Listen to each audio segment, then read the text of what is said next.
Hi everyone, have you all been? It's great to see you guys all again. Oh, let me see. Am I supposed to have the screw? Looks like the camera's been tilted a tad. Give me a minute. Let me fix that. No, you know what? I actually like how it's positioned right now. I'll just keep it here. Doesn't means I don't have to zoom back or anything.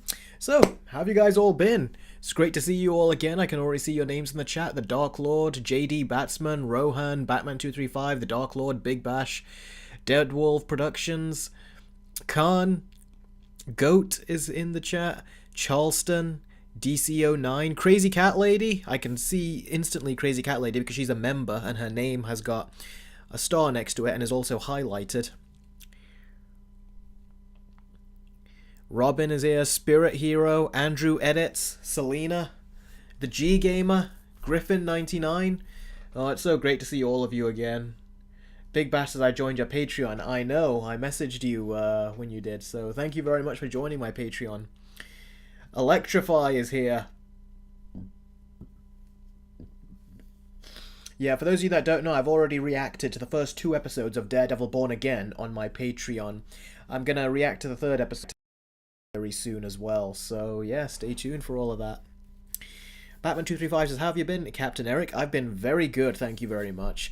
I've just finished the Puss in Boots Versus video, and that's going to go on to my Patreon as well for early access members and on my YouTube membership. So yeah, that video is done, so you guys can go ahead and start watching that soon, and then eventually it'll come onto YouTube. Goat says, I got the free stuff on Patreon. That's great, buddy. I'm very glad that you did. So yeah, there's benefits to being even a free member on Patreon. You'll get some free content. But of course, if you can always donate and support the channel on Patreon, that will really help as well. So let's see.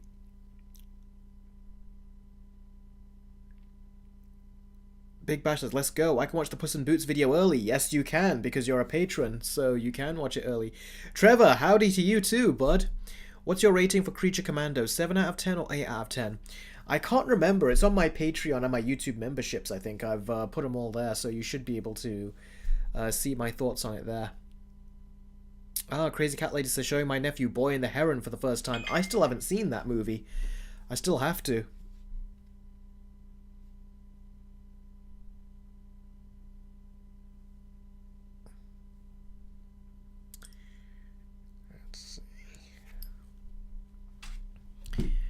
Oh, hi, Time Shadow. Special thanks to you.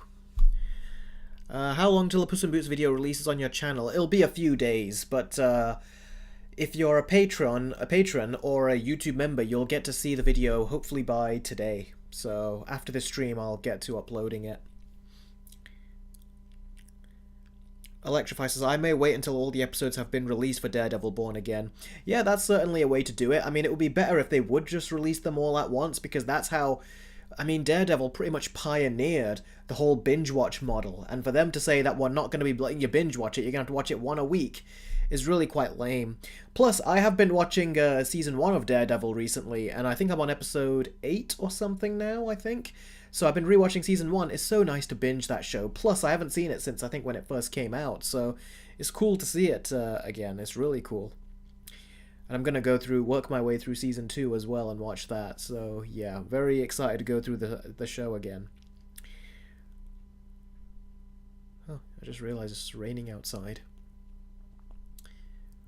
So yeah, Deadwolf says, Disney loves money. Yeah, so it's bizarre they keep wasting so much of it. Did you hear what's happening with the whole Snow White production? With how Snow White, they're gonna cancel the premieres pretty much, and they're just gonna... They basically just want it to be over and done with, is what they want. And well, that's what happens when, not only because of what Rachel Zegler said, but when you have a crazy Zionist like Gal Gadot. That's what happens. A lot of people are going to boycott the movie just because of Gal Gadot is in it. A lot of people are trying to say it's Rachel Zegler, and yes, she did cause a lot of issues, but Gal Gadot, she, I think, put the nail in the coffin. When people found out about what she did, it's like, you've got 2 actresses that that people just don't care to see.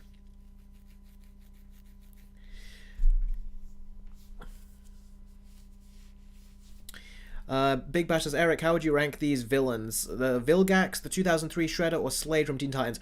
I'm not going to do from worst to best, I'll just do best to worst. My mind works easier that way. So the best of them is Slade, then I'll say Shredder, then Vilgax. That's the order I put him in. But Vilgax is still great, that doesn't mean he's bad. He was bad in Alien Force, but he was very good in the original Ben 10. For the Lilo and Stitch trailer, CGI Stitch looks fine, but the other alien looks like something out of the 2002 Scooby-Doo movie. Yeah, Spirit Hero, it doesn't look good. I've put my trailer reaction on Patreon and YouTube memberships, and I've gone through the whole reaction there. But yeah, you are definitely right. Trevor says, question, was planning to do a Lord of the Rings night. Should I watch the extended cuts?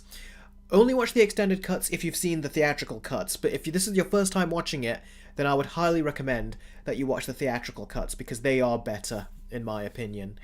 It's interesting to watch the extended cuts, and the extended cuts in some cases, they actually have scenes where I'm surprised they did not put them in the movie, but still, the better version to watch would be the theatrical ones, because the extended cuts, they might get quite tiring for you to watch.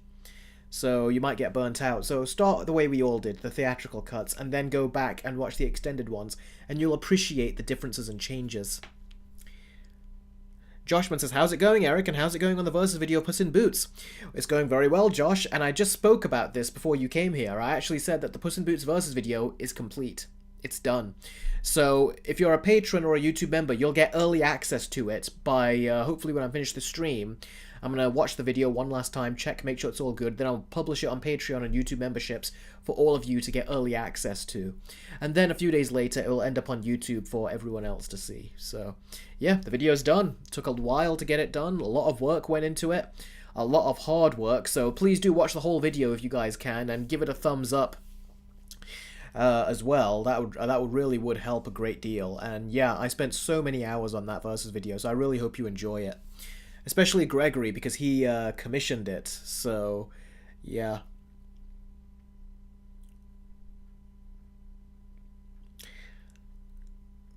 What's your thoughts on the 90s Mario film? I've not seen the movie all the way through. I've seen about half of it. Then my brother said that he didn't want to watch the rest because it was boring. And I says I'll get back to it, and I never quite did. I was going to do a very short version of the Mario Brothers movie and that original 90s version, but it didn't end up materializing, which is unfortunate. I wish I did get that done. Eric, did you know there is an editor's cut of Spider-Man 3 called Spider-Man 3.1? Yes, I did. I'm also aware there's Spider-Man 2.1, and I'm not really a fan of those. I just like the theatrical versions better. Okay. Very shortly we'll get into the actual story, and we'll start talking about the stuff that has come out. And like I said, if you guys have want to ask me any questions during these stories, I'm not going to be able to answer any of them. So what you're going to have to do is you're going to have to contact me through Super Chats or through Streamlabs chats, which there's a link to Streamlabs in the description and in the pinned comment section. And the reason why is because I want to stay focused when I'm talking about the stories, and answering your questions will distract me. So if you want to get your questions answered immediately, then you have to do it through Super Chats or Streamlabs chats. It all goes towards supporting the channel, and that's the way you'll get your question answered. Matthew said, hey Eric, what do you think of Mickey 17? I've not seen it yet.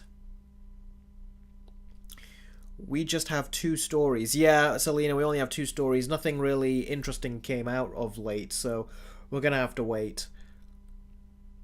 And then when we get more news stories, then I can talk about 3 stories again. But right now we're talking about the 2. Eric, have you seen The Monkey yet? No, I haven't. I still am going to. Like I said I need to get my Puss in Boots Versus video done first before I did anything else. Otherwise, my mind would have just been, you know, it would have been too much to do. But I will. I definitely will. But who knows, at this point, it's a Universal movie. It probably might release on streaming by this point. They always release those movies very quickly on streaming. No, I've not seen Nosferatu yet, Robin, but I will be at some point. Will there be spoilers for the Electric State, says Aaron? No, there won't be any spoilers. I am planning on doing an Electric State review, and that will be an edited review, and I will get to work on that. I've just finished watching the movie about 2 hours ago, so it's still fresh in my mind while I talk to you right now, but in the review I'll have my more planned and thought out impressions, and then I'll explain those to you afterwards. But right now I'll be giving you my initial thoughts. Electrify has done a $5 super chat. Thank you very, very much, bud. He says, I just finished my first screenplay for fun, and man, I could feel the pressure of those writers on coming up with ideas. I'm working on part one. Oh, cool, part one. That's very good, bud. So I can't wait to see or hear what the rest of your parts are like. That sounded wrong. I can't wait to hear what the rest of your story sounds like. The G Gamer says, have you ever seen the Chucky TV show after reactions to the trailer like a year ago? Yes, I watched the first season. Me and my brothers saw it. It was good, but I didn't like how much they focused on the teen romance in high school thing. Because I always thought that the Chucky movies, especially the straight-to-video ones, like The Curse of Chucky and the one after that, The Cult of Chucky, I thought those were really good because they took Chucky and they put him in they put him in a house first and then they put him in a mental institution. I thought those were very good places to put Chucky in. But then the show comes out and they put him in just a high school romance, and I was like, it's like a teen romance. I was like, why'd you do that? I did not like the teen romance in that. I thought that was just the worst parts of it. I really did. Big Bash says, but yes, I have seen that first season, but I didn't watch the rest after that because I was kind of unimpressed by the end. I watched The Day the Earth Blew Up Looney Tunes movie. It was good and funny, says Crazy Cat Lady. Oh, that's good. I've not seen any more modern Looney Tunes for a while, I haven't. So yeah, I would like to watch that movie myself. Is it out on just theaters or have they released it on digital? I've not checked. So if you could tell me that, I'd appreciate it. Goat says, I started watching Cobra Kai last week and now I'm on season 4, episode 2. Wow, you started watching it last week and now you've got to season 4. Wow, that's impressive, Goat. That means you must be enjoying it. You must be binging it. I wonder, have you seen the Karate Kid movies? Because you really get a heck of a lot more out of it if you've seen those movies.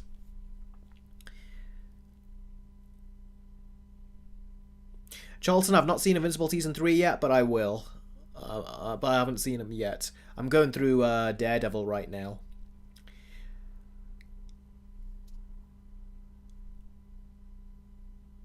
Joshman, I've not seen it yet. No, I don't even know if it's in my theater. Let me take a look, because I've not heard anything about it. I don't know if it's just limited release. Let's take a look.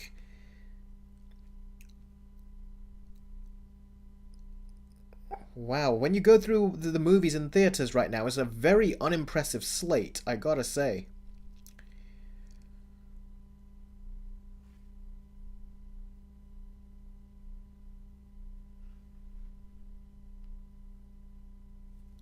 Okay. Let's pick it for Monday, and let's see here. There's a movie I've not heard about also called Marching Powder. I have no idea what that is. Oh, they've actually got that Nisa 2, that movie in China that made $1 billion. They've actually got that in my theater. I did not expect that. Let's see. Matthew says, hey Eric, did you ever grow up with Beyblades? Yes, I did. I grew up with Beyblades a lot, and I used to get the toys, and then when you used to let it rip, unfortunately that thing that you would pull would break. So delicate the way they made them, which is so unfortunate. But yeah, and then eventually I got the remote control ones. Yeah, I loved Beyblade as a kid. So yeah, it doesn't seem to be here in my theater. No. Let's see, Looney Tunes. Blew up a Looney Tunes The Day the Earth Blew Up. UK release date.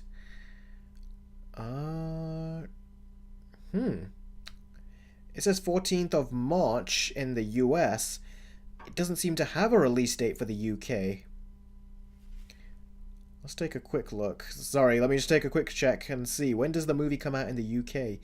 Or is it just a limited release type thing? It says it's coming out in 2025 for us, but it doesn't say when. It's just coming out this year, but they're not telling us when.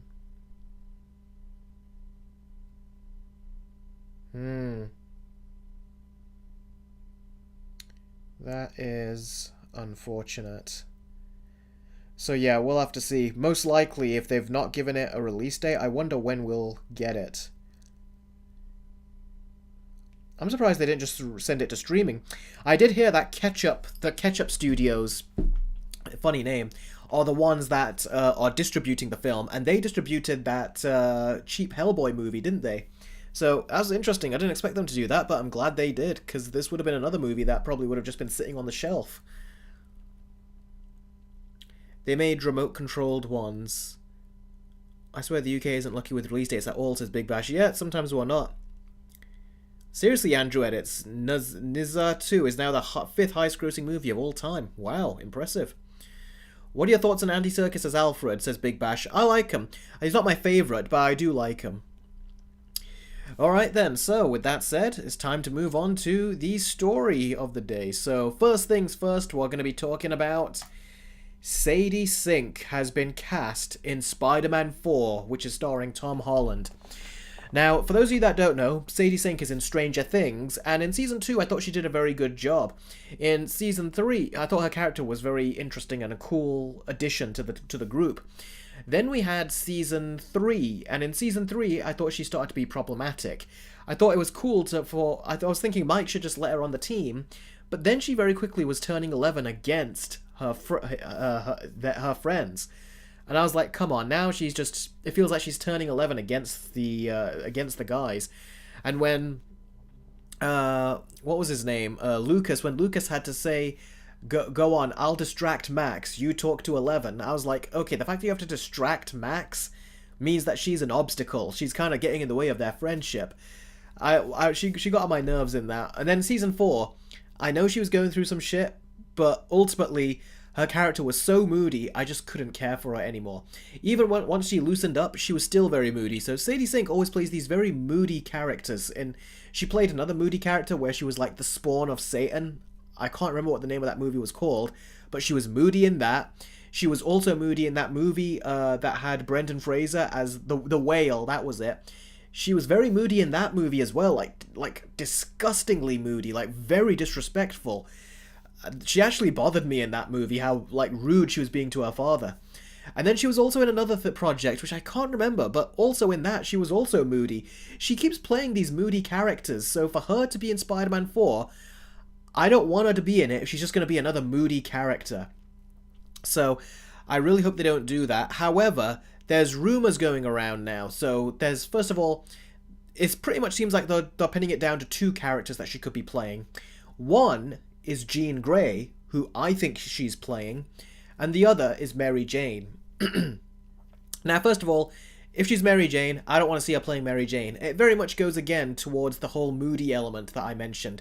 She just keeps playing these moody characters. I don't want to see her be playing Mary Jane if she's going to be just a moody, bad-mannered, and just a horrible person. If she be that kind, I would feel sorry for Tom Holland's character, for Peter Parker. So I hope she's not playing Mary Jane. And that leaves Jean. Now, I'll tell you why I think she's playing Jean. It's because we've been hearing it for a long time now that Sadie Sink is being eyed by Marvel to play Jean.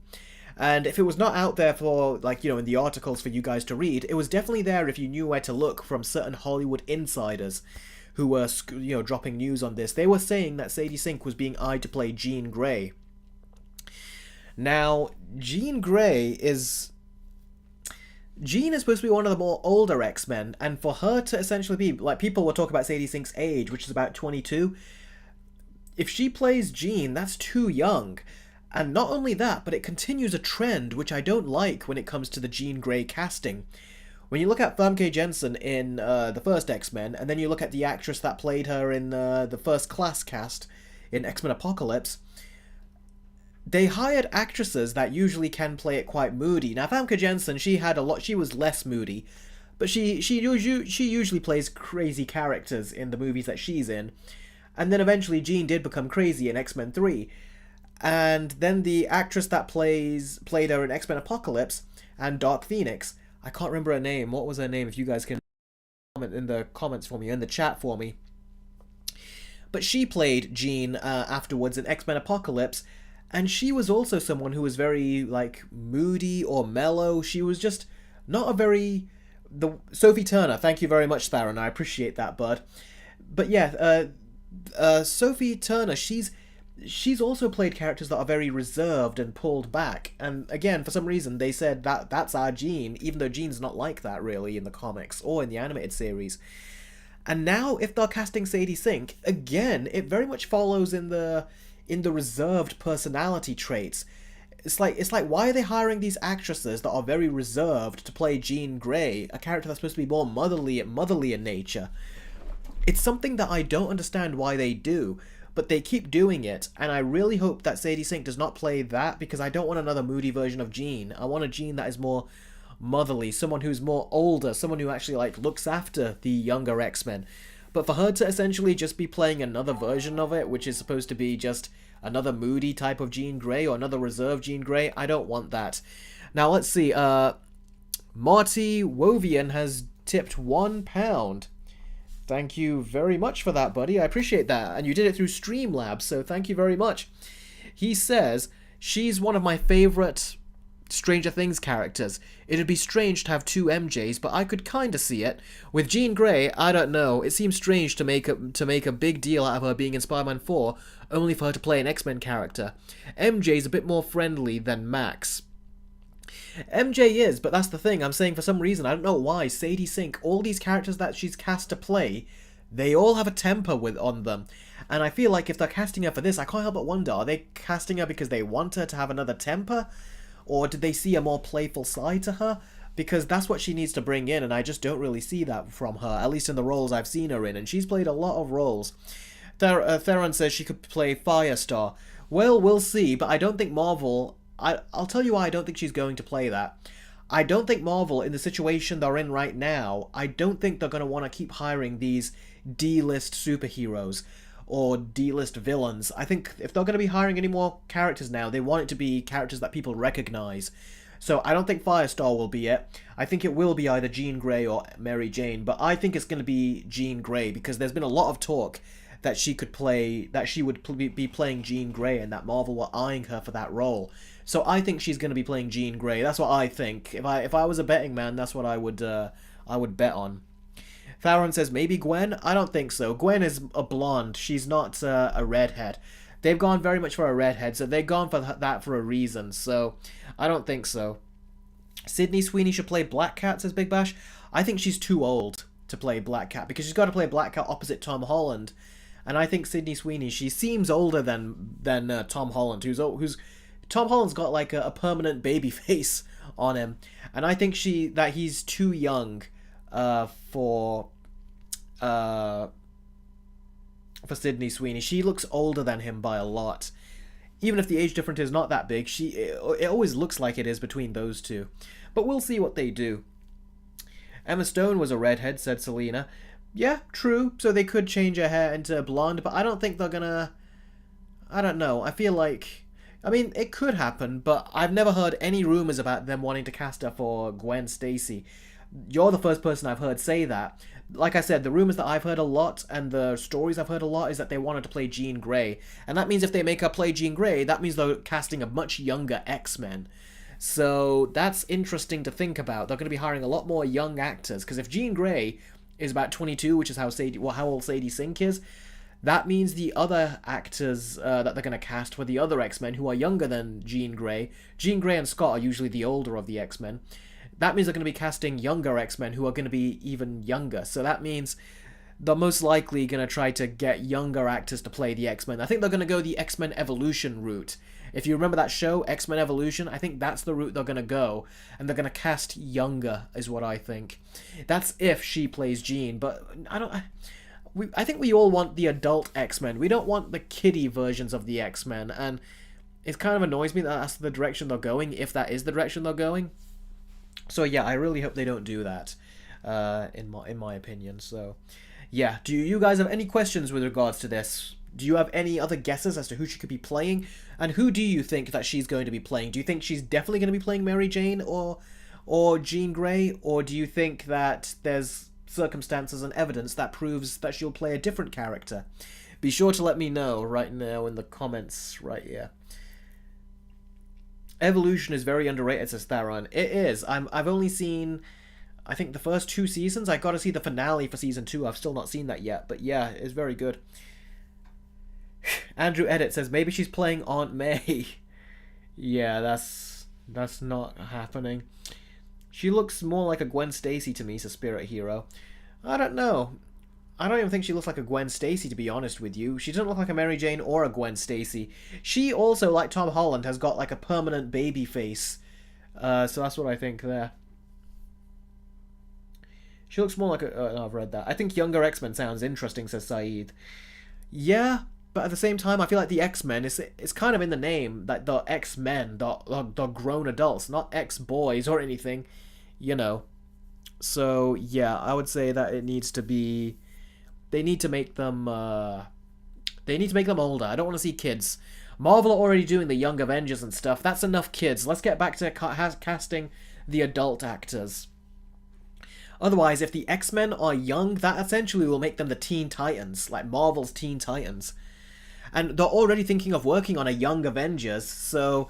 Young Avengers, then a Young X-Men, that's just too much. They need to make them older, I think, with the X-Men. Matthew says, she could be playing Mayday due to the multiverse plot. Okay, Mayday sounds familiar, but I don't know who Mayday is. You might have to fill me in on that. Teen X-Men Go, says Goat. Yeah, let's hope it doesn't come to that. We know Marvel love their comedies.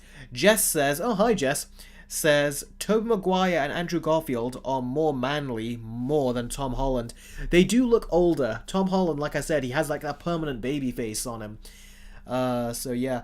Matthew says Peter's daughter. Oh. Mayday is Peter's daughter. Okay, now she's not young enough to play Peter's daughter. So that's a weird one. I have heard rumors that Spider-Man 4 is going to be like a big movie, so... Yeah, we're not going to get that friendly neighborhood Spider-Man thing, finally, even though No Way Home set that up at the end. We're not going to get that, it looks like. Batman says, what's with bashing Tom Holland's face? I'm not bashing his face. When I said he's got a baby face, that basically means that he's got one of those faces where he always looks youthful. He always looks younger than he is. So that's what I mean, that's not bashing. Maybe she'll play a variant of Madam Web, says Robin. I think they're going to want to distance themselves from Madam Web after the previous debacle from Sony. I don't think they're going to want to go near that again.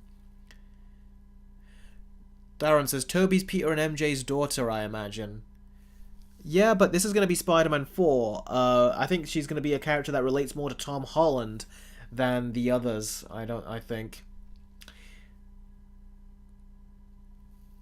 The Time Shadow says, between this and Electric State, we'll be talking about 2 Stranger Things cast members today. Yeah, we sure will. And I've got something to say about Millie Bobby Brown as well in that review, so stay tuned.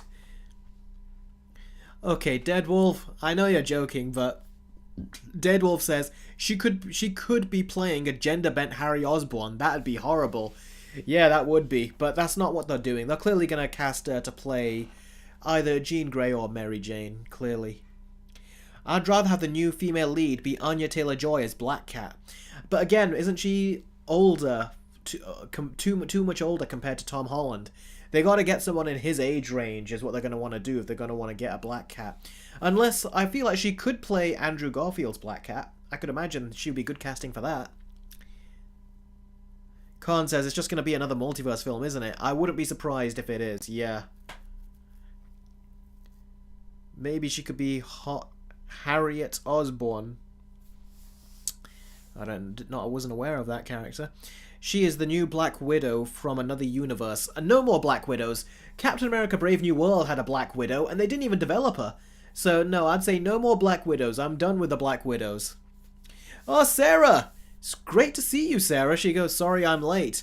No, better late than never. So, great to see you. Oh, and you've changed your thumbnail, your profile picture. I'm kind of glad you have. It was always weird to see my own face in that whenever you were speaking. Oh, look at that, Sarah. You've been missed. Everyone's greeting you. Who would you want the villain to be, says Thuran. I don't know. I haven't really thought about the villain, really. I'm just thinking more... Oh, who could the villain be? Well, I hope Venom eventually they do him, but not the Sony one, but a proper one. Alright, Iron Warrior PS4 Gaming has donated £2.32. Thank you very much for that donation, buddy. And you did it through Streamlabs, which I really appreciate. Thank you very much. He says, which fate does Homelander deserve more? 1, getting killed in the worst manner, thus killing any future appearances from him. 2, he is depowered, imprisoned, and tortured to humiliate him. Plus, who do you think will likely defeat him? I think Butcher will likely defeat him. If not Butcher, it will be, I'm thinking Howie. What was his name? The main character? Why am I not thinking of that? His name.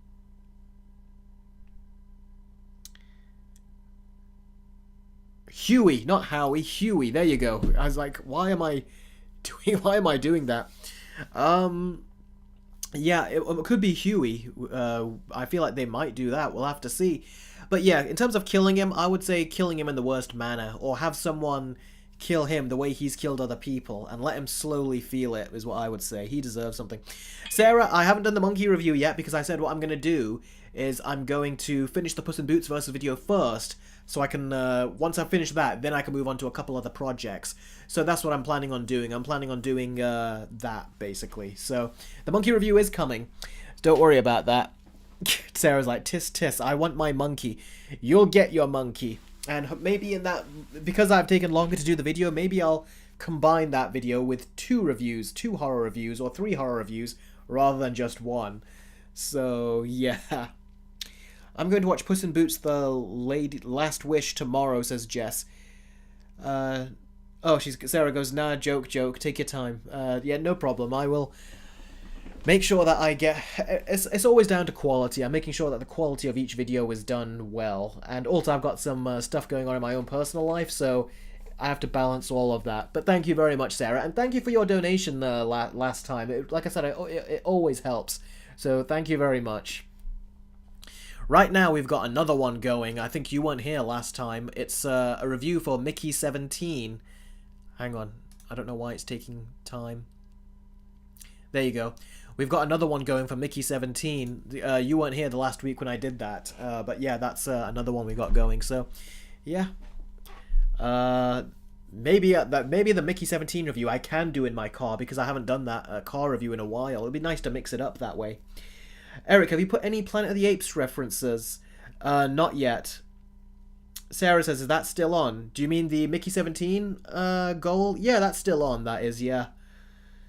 So if that goes to the end, then yeah, that'll be a review I'll do, and I'll probably do that in my car, because like I said, I'll mix it up that way, so you guys get multiple types of videos from me. Jess says, I'm going to watch Puss in Boots The Last Wish tomorrow. I know, bud, I hope you enjoy it. Actually, you've seen it, haven't you? So yeah. But for those of you who are patrons or YouTube members, you'll get early access to my Puss in Boots Versus video. That will be up for you guys first. Hopefully after the stream. It should be up for you guys first, shortly after the stream. So, yeah. Time Shadow says, Eric, we can't see the bar. Okay, let me fix that. The tip goal. There we go. Right here. I'll bring it in over here. There we go. Sarah says, what is... Oh, the Logman. Great to see you here, buddy, as well. Sarah says, what is Mickey 17 about? Well, it's directed by Bong Joon-ho. He made the movie Snowpiercer, and he made that Parasite movie that won the Oscars. So this is his next movie, Mickey 17. And it's a movie that has duplicates in it, where Robert Pattinson is cloned, and he's basically... Like, he signs a contract, which basically means that he kills himself, essentially. Then they bring him back to life through a clone or something. I have to watch the movie. I haven't seen it yet. But yeah, it's a very weird movie, and I'm curious to see what I would think of it. So, yeah. Spider-Man 4 needs to be a street-level movie, says Theron. I agree. Spider-Man 4 does need to be a street-level movie. But it sounds like Sony want to make it a bigger movie. So, yeah. Sarah says, huh? Not as cool as Monkey, but could be interesting. It is a very bizarre concept, but that's what makes it kind of interesting, is that you've got so many big name actors in there. You got Mark Ruffalo, you got Robert Pattinson, and there's the other actress who was in Hereditary, but I can't remember her name right now. But she's in it. It does seem to be like a really interesting movie, and it's kind of funny as well. So it's also a dark, sadistic comedy in a way. but it's also got a big budget and it's really about this big topic. It seems really interesting. So yeah. And Robert Pattinson apparently puts in a fantastic performance in that movie, so I'm curious to see how well he does. Tony Colletti, that was it, Logman. Thank you very much for that. Eric, Mickey 17 puts Disney and Mickey Mouse to shame, says Jess. Does it really? I don't know if it's that good of a movie. I haven't seen it, so yeah. If you guys fill that bar to the end, then I'll see and I'll do a review of it. Edward Norton, Theron says, Edward Norton, Eric Bana, Mark Ruffalo. Yeah, I do tend to agree in terms of the Hulk. Spirit Hero says, Toni Collette deserved an Oscar for Hereditary. It's been a while since I've seen that movie, but she was very good in that. More like Professor Hulk and comedic Batman, says Jess. Mickey 17 was really good, says Matthew. I've heard a lot of people have really enjoyed it, so yeah, it does seem to be one of those fun movies. And with a very interesting concept. So yeah, that sounds interesting, that does. Big Bash says, so is Sony the reason Spider-Man 4 is more of a bigger film? Yes, it is. Selena says, can we move on to the next story, please? Yeah, we'll move on to the next story in a couple minutes. Let's just finish off. Anyone, because some more people have entered the chat, so any more questions, guys, about Spider-Man and the casting of Sadie Sink as either Jean Grey or Mary Jane? Be sure to let me know what you think, and I'll read your comments. Batman235 says, James Gunn based Crypto on his own dog Ozu, who he adopted when writing Superman. He imagined what he'd be with superpowers, and he trashed James Gunn's home and ate his laptop. Yeah, I remember hearing that story, so we'll see how he does. Hopefully he does it very well. Joshman says, Eric, only had one question about this. Do you think we're going to be getting a possible release date for Sony Spider-Man 4 with Tom Holland? Yeah, didn't they release the release date? It's coming out, I think, a couple weeks after The Odyssey with Nolan's next movie, which Tom Holland is also in. It's coming out in July, I think, a couple weeks after Nolan's movie. So yeah, that's what's happening. Saeed says, I'm so pissed off about Spider-Man 4, make it street level, they might make it flop. And apparently the Daredevil Born Again views are low. Yeah, the views are lower for Daredevil Born Again than they should be, but first of all, Daredevil Born Again should be a cheaper show. It's not, because Disney have done a bunch of reshoots and they keep just ballooning their budgets, but that's not Daredevil's fault, that's their fault. Secondly, I think people are just tired of all this mediocre Disney Plus MCU shows that they don't trust Daredevil in their hands. If it came out on Netflix, I bet you it would be like on top of the charts in terms of viewership. But on Disney Plus, not so much, because people have lost faith in them. Big Bash says, Eric, did you hear Brave New World flopped? Yes, I did, and it's sad because I feel bad for Anthony Mackie, but at the same time, I feel like Marvel need to have a big loss in order to just get their shit together, because they keep doing all of these mistakes and making these bad choices, and then they act like it's a big surprise, when it's like, just stop making those big surprises in the first place, and just make a good movie the way we want it. They know what we want, but it feels like they deliberately go out of their way not to give us what we want, like the female Silver Surfer they're doing in the Fantastic Four movie. Meanwhile, James Gunn didn't do any race bending or gender bending. He did with Perry White, but that was a good casting choice, so that one makes sense. But Marvel do it so it doesn't make sense. But James Gunn, he did a great job with his Superman cast, including Jimmy Olsen, who I thought they would have race-bended, but they didn't. So yeah. Saeed says Disney should have done a partnership with Netflix in terms of delivering Daredevil. Yep, they should have, but they got cocky and thought they could do it all on their own. And look what that did for them. Nothing.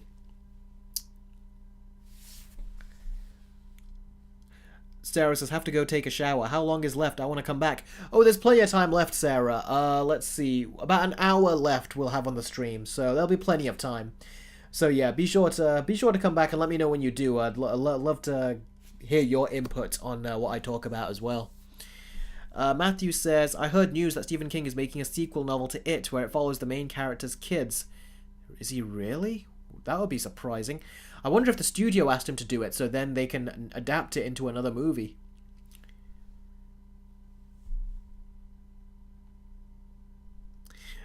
Batman235 says, I imagine Wendell Pierce saying, get the hell out of my office. Yeah, I know. I said I can imagine the exact same thing, so that's great casting for Perry White in the new Superman movie. Matt Reeves also with Commissioner Gordon with the Batman. The actor did a good job. Yeah, Big Bash, that was another good example, I think, of casting there. Saeed says, exactly, Eric. Imagine the views that it will if they bought the OG people on it. Yeah, it would have gotten more views. And also if they just dropped it as a binge watch, I think it would have gotten more views as well. But Marvel are gonna Marvel. They don't always listen, do they? Alright then, so let me get my notes ready, then we'll move on to the next story.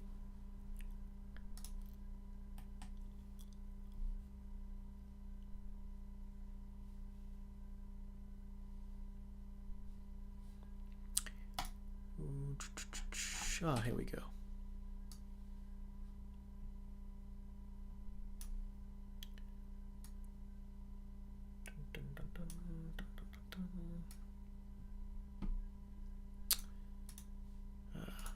Okay.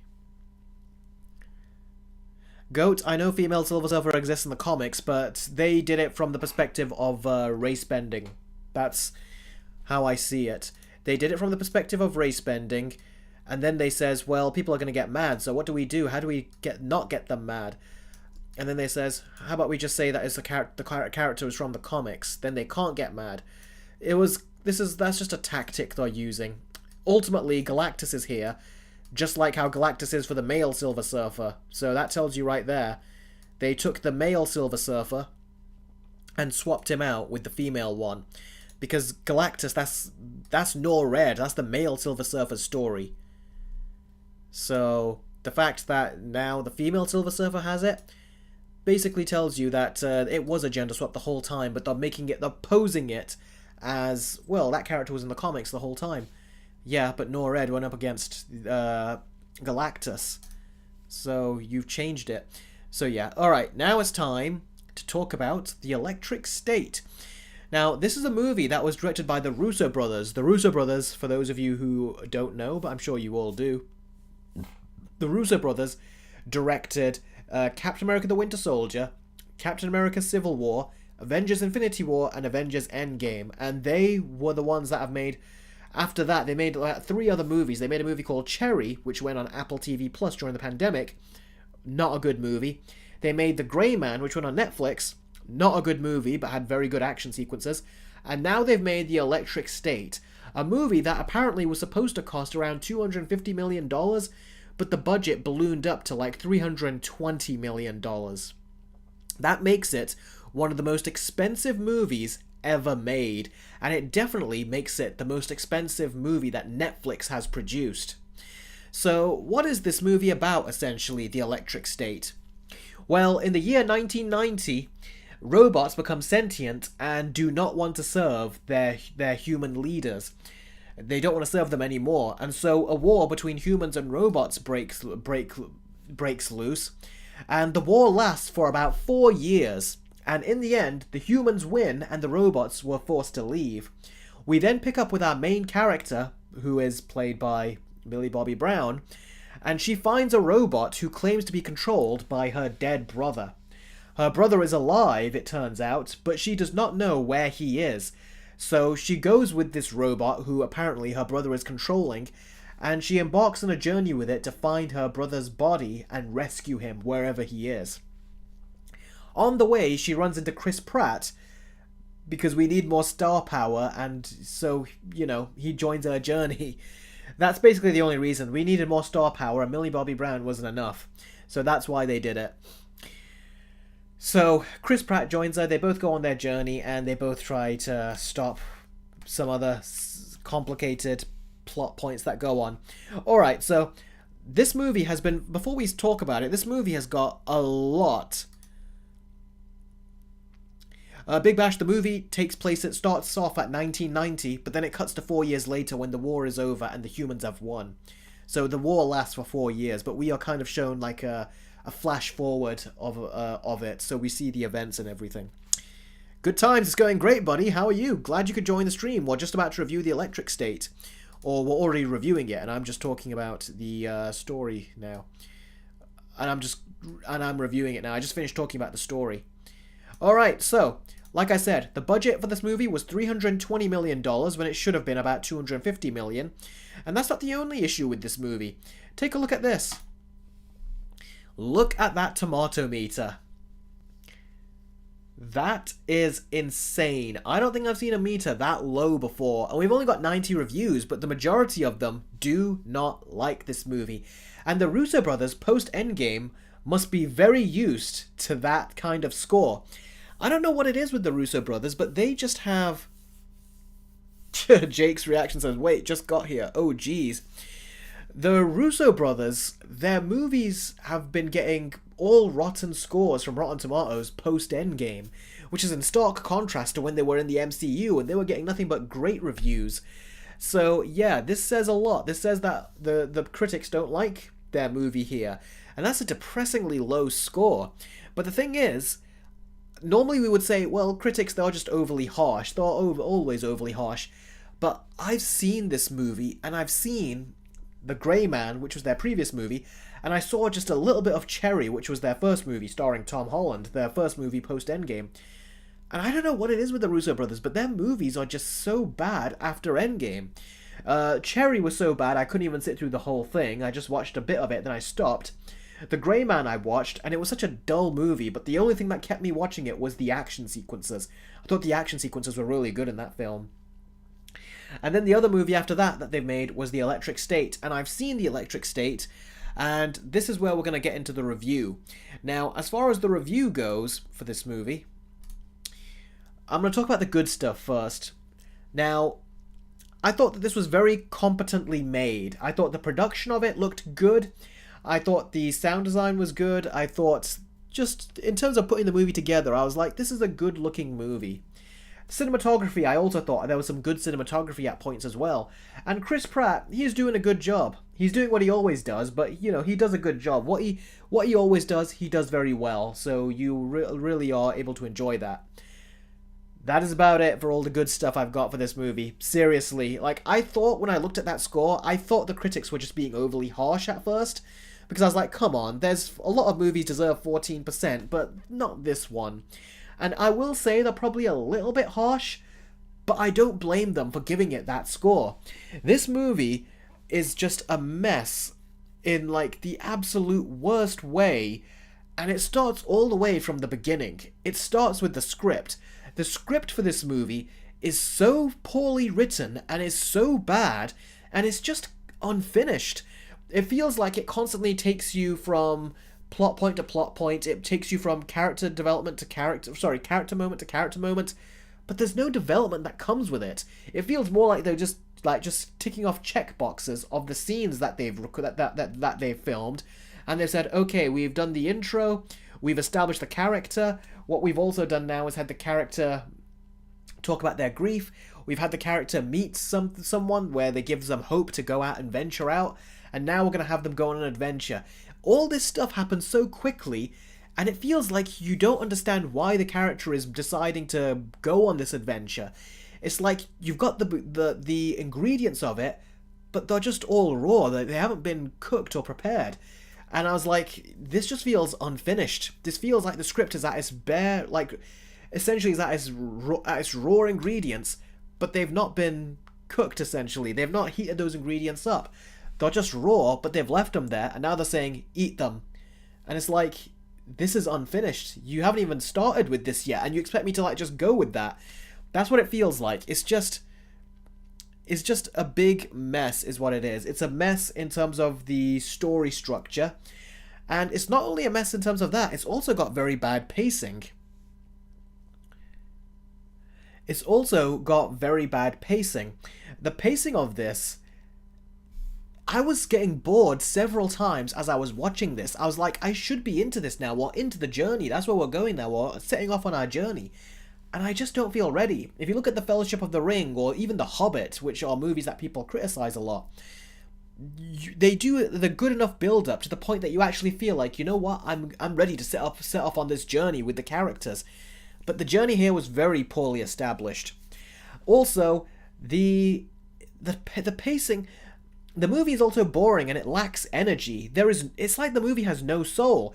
This movie is copying Ready Player One, that Steven Spielberg movie that he made, where they put on these headsets and they go into like this alternate world. They kind of do stuff with here, People's relationship to technology is very much like taken over their real lives, and they spend so much time on it. Except when Steven Spielberg was talking about it, there was such a life and energy to it. There is no life and energy to this movie. It feels like it's got a very dampened soul. And you just can't really, it just, because that soul is so dampened and so dark, you just feel like you want to go to sleep. Like, this movie, you can leave it on in the background, but it's not something that you want to pay attention to. So yeah, that's a problem with the story. And also, the length of this movie is about 2 hours and 7 minutes if you count the credits in. But if you take that out, the length of the movie is about 1 hour and 53 minutes. So, 1 hour and 53 minutes, that's a lot of credits. About 2 hours and 6 minutes with the credits in there. And it is just so unforgivably long. Like, seriously, I don't know how this movie feels so long, about 1 hour and 56 minutes. Or hour and 53 minutes. The movie, when I was just an hour in, I felt like I was already watching 2 hours worth of a movie. I was like, geez, how much time have we got left? I had a look. We had 55 minutes left to go. I was like, oh no, I can't do this. Like, seriously, I can't. Just looking at that runtime gave me a little bit of anxiety. I was like, oh my god, like, I just want to fall asleep. Like, I had to struggle to keep my eyes open. At one point, I hit pause, and I went to take a little nap. Then I got up after about 10 minutes, and then I continued watching the movie. It is just so boring, guys. The movie is just... Which is surprising, because the Russo brothers films, like even Endgame, which is a 3-hour movie, they did a very good job of maintaining your interest. But with this, I just lost interest. And I'm like, this is sad to see from the Russo brothers, the guys that just did such a great job in the MCU, arguably did the best job of the MCU, and to see them go from that to this, their recent 3 movies, it is just really quite disheartening to see, and it makes me fear for when they do Avengers Doomsday and Endgame, because this movie is also written by the guys that also wrote those Avengers movies with them. Chris McFarlane, what are their names? Steve McFarlane, Marcus and McFeely, that was it.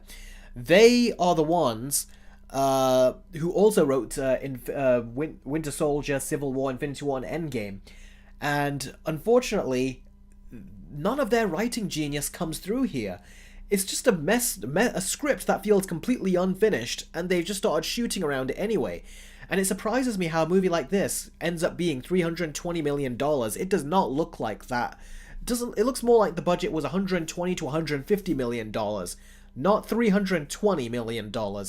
And that extends itself into the action sequences. The action sequences are very low stakes, particularly for the human characters, and the action is mostly cheap. It feels like they're holding back on the action because they can't afford it, but if it's $320 million, clearly they can afford it, so where did that money go? Did it really just go to all the talent and the directors? Because one of you are asking about Brian Cox. Yeah, he is in the movie. He does a good job, but the thing is, I didn't even know it was him until I read the credits at the end. Only then did I know it was him. So yeah, the action wasn't good, the story wasn't good. How about the characters?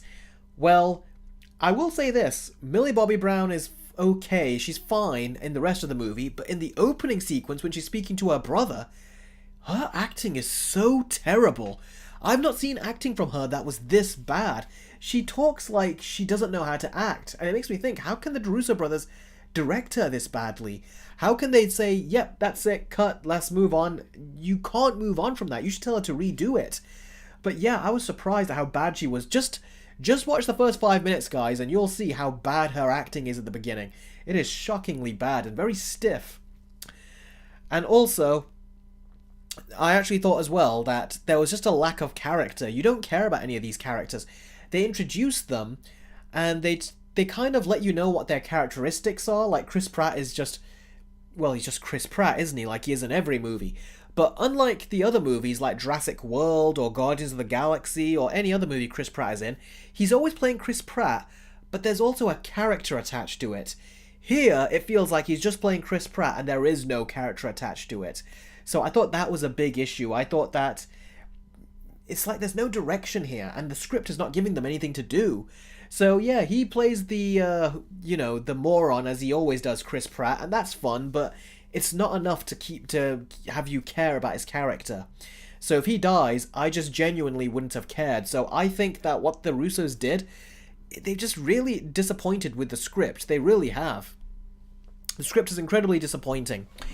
And then we have villains. We have Stanley Tucci playing the villain, and he is a generic villain who is also very poorly written. So again, I did not care for his character either. And Stanley Tucci is a very good actor, but unfortunately the dialogue they give him and all this stuff, I was like, this is just not working. It really isn't. So, in conclusion, I think the movie has no sense of pace, no sense of structure, has a terrible, incomplete script, and it has actors that either just don't know how to act in this, or not being directed properly, or they have a script that has given them nothing to work with, or all three of those things are the case. The acting in this is just not good. Chris Pratt does good doing what he's doing, but there's no character there, like I said. And it does feel like the terrible script sabotages this entire movie. And that's kind of what we're seeing with the MCU, how these bad scripts are just messing with the movies. And it makes me think, is this what the Russo brothers are going to do when they start shooting Avengers Doomsday and Avengers Secret Wars? Because they're apparently meant to shoot the movie next month now. They've delayed it a month because they haven't got a finished script. And it makes me think, if they haven't got a finished script, are they just going to still start shooting? Because that's what it feels like they did with this film. It feels like the script was not finished and they just started shooting it. So, yeah, it's very concerning, actually. Whereas the Russos usually inspired such confidence, they now have made us very concerned. So, yeah, I don't know what else to say about this. The Russo brothers have actually just made me very concerned. So, it's just sad to see this is what the Russo brothers have come to. So, in the end, from what I've seen of this movie, you guys are going to be surprised when I say this. I'm going to give you my score now. And I was genuinely surprised, because if you look at this Rotten Tomatoes score right here, that was 14%. So that essentially, on my scale of 1 to 10, is a 1.4 out of 10. I thought that was very, very low when I saw that score. And even watching the movie now, I still think that's too low. But like I said, I can understand why it has gotten to that point, because the movie is just a big load of nothing. Like, I actually did pick up my phone and I started writing notes as I was watching. So, the movie is lifeless, it's dull, it's not the worst movie in the world, but what makes you really want to give it a low score is just how much the movie lacks a soul. There is no energy, there is no surprise, there is no feeling of excitement when you're watching this. You just watch it and you're confused the whole time. Not only because of how overly sophisticated the plot becomes, but also because these are the guys that gave us the best movies in the MCU. How are they making movies that feel like they're being written by such amateurs and directed by such amateurs? I don't get that. Like I said, the cinematography was decent, but everything else, you would never know that these guys would make the best movies in the MCU that would really last and be remembered by generations, 4 generations. So, I'm sad to say it, but my score for this movie is a 2 out of 10. I really did not like this movie, and I'm not angry at it. Like, it's not a terrible movie that I gave a 2, like I've given other movies a 2. But it's just so lifeless. It's like, why was this even made? Why did they even say, yes, you can go ahead and make this, when the script was clearly unfinished? It's all these things is what just makes me, these questions I have make me frustrated, but the movie itself doesn't. The movie itself, I just look at it, I'm like, yeah, that was just lame. That was boring. And also, how the heck does a movie cost that much money and end up being that lame? Like, I've seen movies that cost a fraction of that look so much better. Like I said, I've been binge watching the first season of Daredevil recently, and even that, visually, has so much more personality, has so much more passion and excitement behind it than The Electric State, with its $320 million budget. This is one of the most expensive movies ever made, and it lacked a soul. It just goes to show, you can throw as much money as you want into these movies, but if it doesn't have a soul, that money is not going to make up for anything. So, yes, that's my review of The Electric State. I was not impressed, and although I still think that score is very low, more low than I would put it, I think a 20% would actually make more sense on that. So, with that said, how many of you guys have seen the movie? Have you seen it? It's been on Netflix for a couple days now, so... And apparently when I went to Netflix, it was #1 on the charts. So I wonder what you guys thought. Did you guys see it? Fireboy says, I'm sorry I'm late. No worries, buddy. I'm glad you're here. Electrify says, the Russo brothers need to return to Marvel Circle because, in my opinion, that's when they performed their best. It really is. But why is it that they... But you can tell they cared when they were working on those movies. But why do they not care about the movies they're making now? They just don't have the same level of passion to them. And this one really just shows how... It's like either they've lost all their talent, or they just... Well, technically, The Electric State was based on a book, wasn't it? It was based on a graphic novel, I think. So they've adapted comics from Marvel before, so how come they can't adapt this? It really confuses me. Also, it makes no sense why this movie is based in the 90s. Once you get down to it, and you look at the fact that people are using VR headsets, essentially, that control these robots and everything, you look at that and you're like, why are you setting this in the 90s when you could have easily set this in modern day and shown that people are using headsets? Oh boy, it's just so ridiculous. Hollywood is pushing Chris Pratt to be the next Tom Cruise. He's not going to be the next Tom Cruise because Tom Cruise does his own stunts. He's not just a pretty face. Chris Pratt, he's got talent, but he hasn't got that level of talent with the stunts. That's something that only Tom Cruise has. That's why Tom Cruise is one of the last movie stars, because his name carries that kind of weight, whereas all the others have lost that. You know, Stallone, Schwarzenegger, even Bruce Willis, they've lost that. Tom Cruise is like the only one that still has that.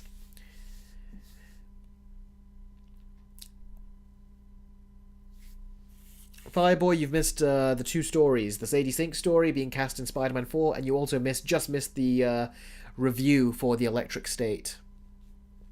Spirit Hero says, and there's shitty jokes. Yes, there are a lot of shitty jokes in this movie, and they don't get any reaction from you. It's bizarre.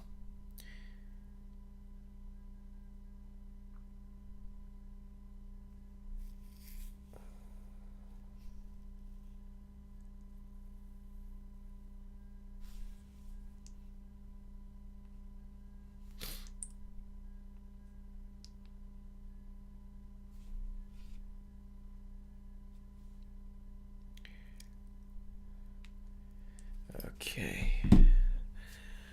They made it 90s for nostalgia baiting, I guess, says Jake. Yeah, I agree. I think that's what it is. It was just the gimmick of doing another movie in the 90s. Plus, Millie Bobby Brown has been in the 80s with Stranger Things. I think they were trying to put her in the 90s now. Maybe they thought that was something.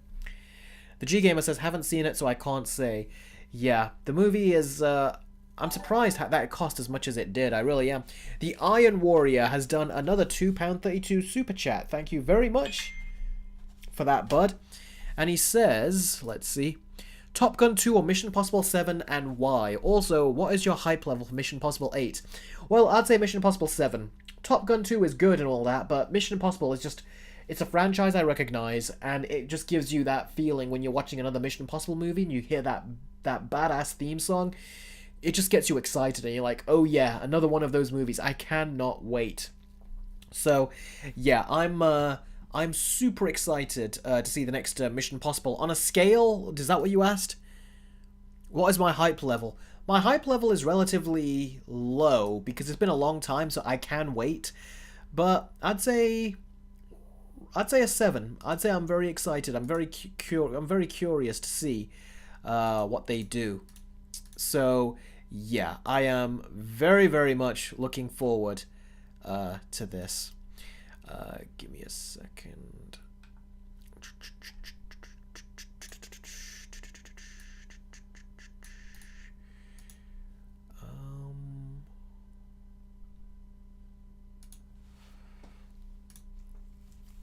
Give me a second.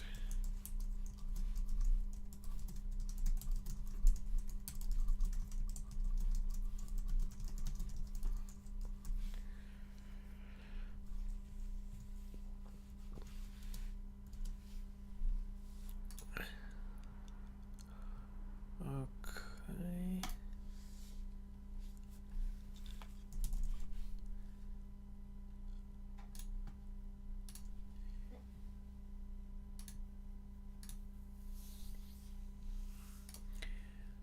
Right. Okay. Thank you, Iron Warrior, again for that donation. I really appreciate it. And if you guys want to see the Mickey 17 review from me, then all you gotta do is fill up this bar to the end. Imagine this is Mickey's blood as he's dying for each of his deaths. Just kill enough Mickeys to get him all the way to the end, and then I'll review the movie. To be fair, this is something new, I think. It's not a sequel or remake of anything. I'm aware of that, Jake, but at the same time, it's also based on a graphic novel or a book. A book or a graphic novel, I have to double check that. So, the Russo brothers know how to do adaptations. You know, look at The Winter Soldier, look at their Marvel run. They've picked things from other comic books and stuff, and they've, you know, incorporated it into their own narrative. So I'm surprised they weren't able to do something similar with this. And if this is a direct adaptation, then it should have been easier for them to at least, you know, have gotten that done, but yeah. Jess says, Eric, do you mean Mickey Mouse? No, I don't mean Mickey Mouse, I mean Mickey 17, his blood.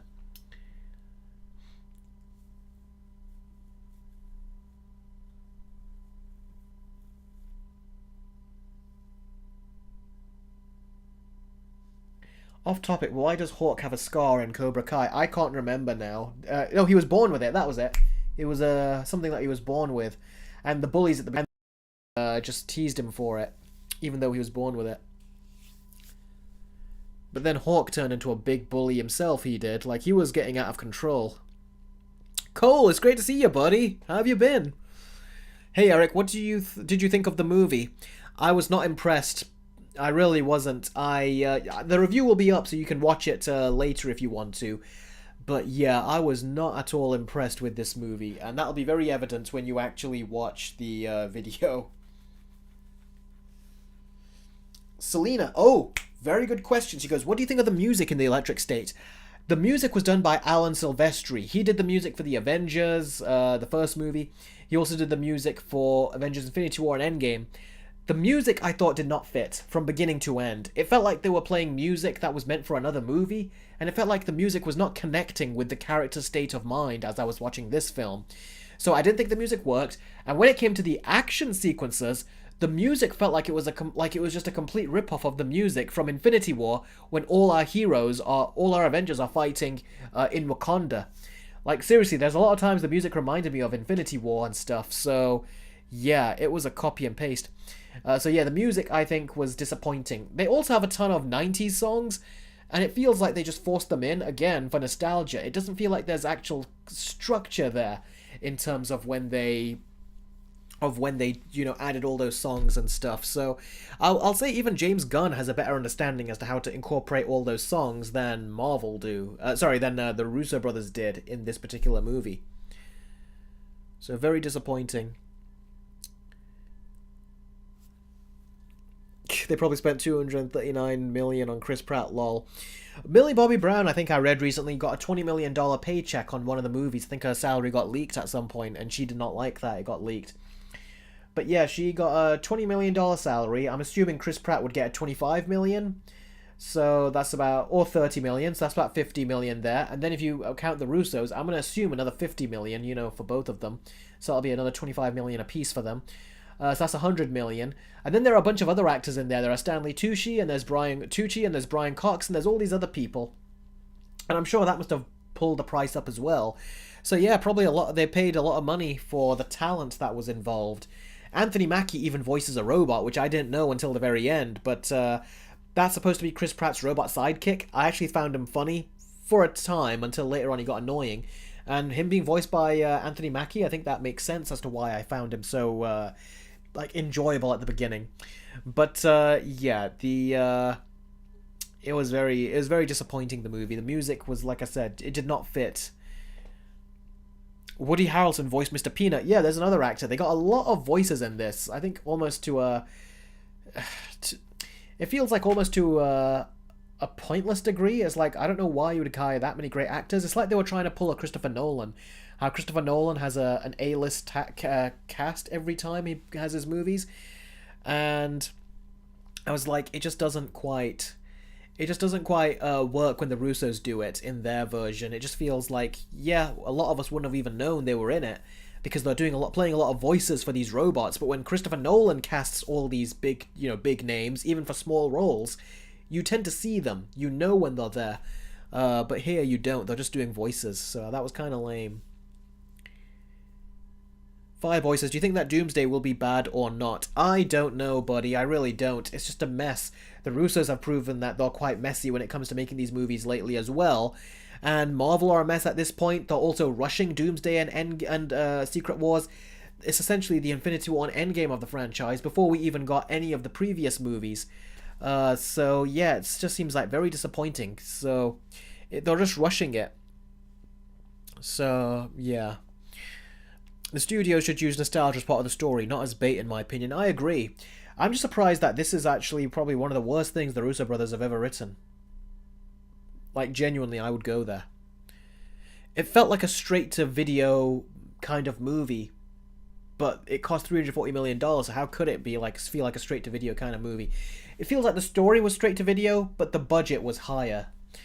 So, yeah. I was expecting the action sequences to at least save it, like it did with The Grey Man. That's another movie they made with Ryan Gosling and Chris Evans, but the action didn't save it. The action sequence at the end of the Electric State as well, it reminded me a lot of Avengers Endgame. It's like they were trying to copy the action scenes there, but it was just nowhere near that level of quality in terms of choreography and everything.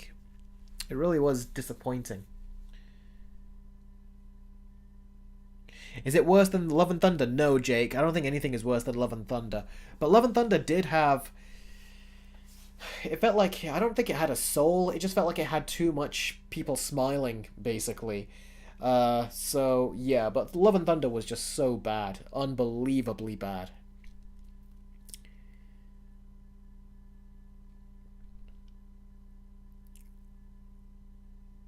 Jess says, at least Doomsday won't be like Age of Ultron. Yeah, here's hoping. Peacemaker Season 2 or Lanterns? Which show are you more excited for? Ooh, that's a good question. I would say Lanterns, because I've always wanted to see Jon Stewart in live action, and now they got a great actor to play him. But I'm also looking really forward to Peacemaker Season 2, because I like the first season a lot. So, I'll just say it's a good time to be a DC fan. They've assembled a very good team to write and move these shows forward. And coming off of The Penguin recently, and coming off of Peacemaker Season 1 before that, I feel like DC really are doing a great job when it comes to these shows. I don't know, Big Bash, how Peacemaker is going to fit in the DCU. Probably with Season 2, I'm assuming we'll get some answers in Season 2, where James Gunn will try to, tie it in a bit more. Maybe he'll have a Superman reference in there. I've heard that Lex Luthor is going to show up in there. So, yeah, that'll be interesting. Joshman says, Eric, I have not watched your trailer reaction for the live-action remake of Lilo and Stitch, but if you have seen it, I absolutely would agree with you. Plus, I got no desire in supporting it. Yeah, my trailer reaction for Lilo and Stitch is on my YouTube memberships and on my Patreon, so all you gotta do is go over and head on over to check them out.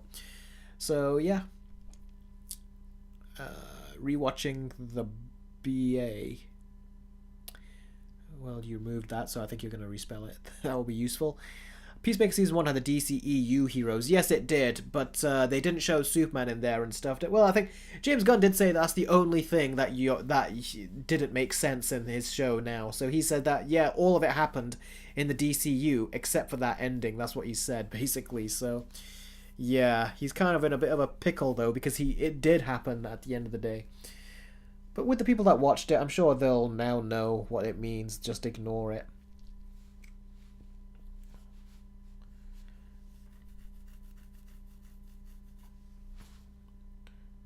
Saeed says, looks like I'll be sticking to X-Men 97 and their universe and any reboots of the old Marvel shows, as well as sticking around with the Daredevil Defenders world. Cool. Who do you think will be the villain for Peacemaker Season 2? I don't know. I genuinely don't know. We'll have to see. I'm guessing it'll be a new villain, one that they've not referenced before, or made any reference to in anywhere in the DCU, so we'll see what new villain he brings in. I bet you they might bring in Bane, because he wants to make a Bane and Deathstroke movie, so I'm assuming, I heard rumours that Bane will be in there. I don't know if it's going to be at the very, very end or something. We'll have to see. But yeah. New World Odyssey says, hey Eric, it is I, Yako. How's it going tonight? Oh wow, Yako, I haven't seen you in a while, buddy. How's things going with you?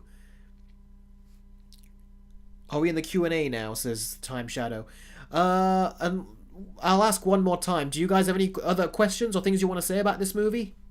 Or does this raise any questions or concerns for you about the Russo brothers' next two Avengers movies with Doomsday and Secret Wars?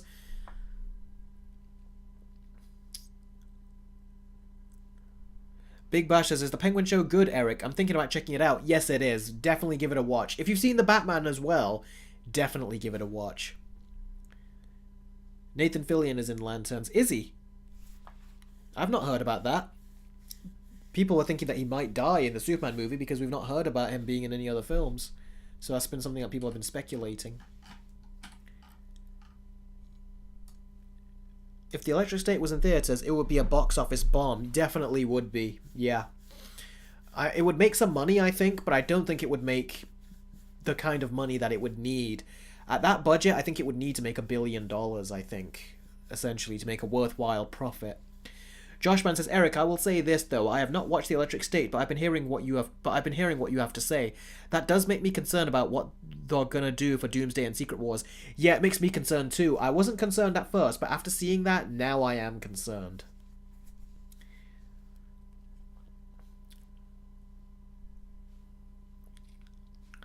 Jake says The Electric Boogaloo. Yeah. Alright then, so now we'll go to the Q&A. Q&A session is in effect. Where is...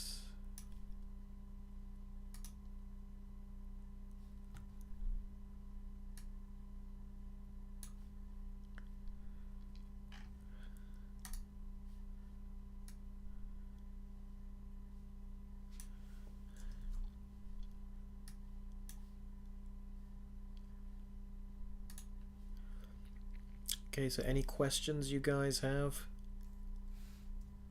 let me know and I'll get to answering them. I don't know, where is that arrow of mine gone?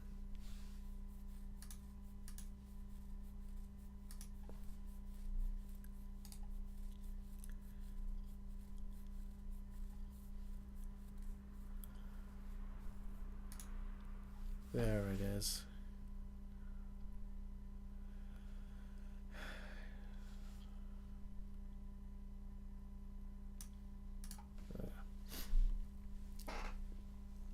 So, as I've said before, if you want to have me react to any episode of a TV show that you want me to watch, whether it's a 10-minute episode of a show, or a 20-minute episode, or a 40 to 60-minute episode, or if you want me to react to a 8-episode season, I've got commission prices there if you ever want me to do anything like that. All the support goes to the channel, and you get content in return. And then there's the same over there, but that's for a movie reaction. If there's any movie you want me to see, all you gotta do is donate it through Streamlabs, which I've got a link in the description and a link in the that I've pinned in the chat. And if you want any of these, you can go ahead and do so. And also, because I've got this connected right here, if you do any of those, it will fill up this bar and you'll get a bonus review as well of Mickey 17.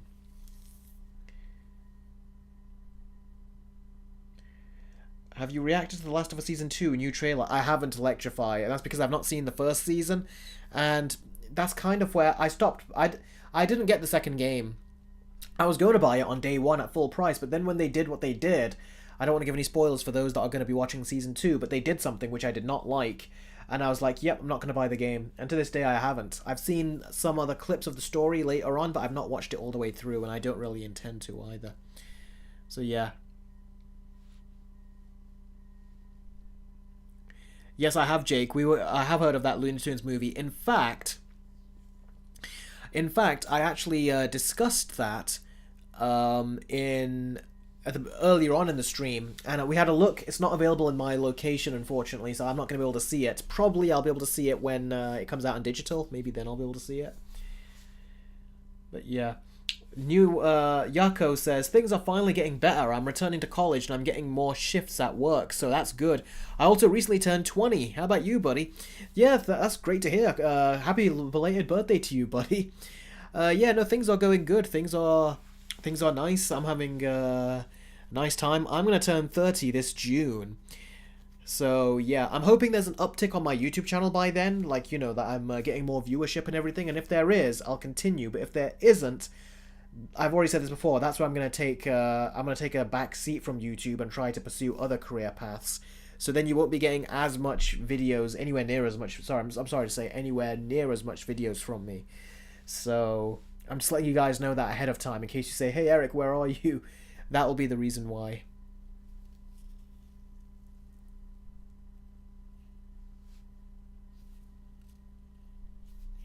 Chris Thompson says, Captain Eric, this channel will get the support it needs. I sure do hope so, buddy.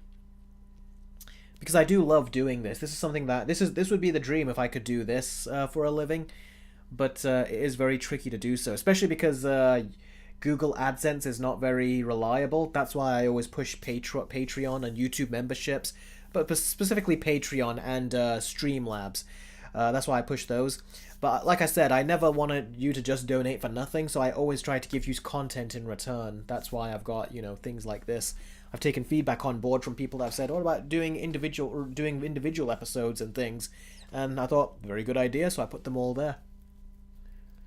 Chris Thompson says, this is my comfort channel. Even when I disagree with an opinion, I really love this channel. Oh, that means a lot, Chris. Thank you very, very much. I appreciate that. Fireboy says, I'm going to go, Eric. Bye. Take care, buddy. I really appreciate you dropping by.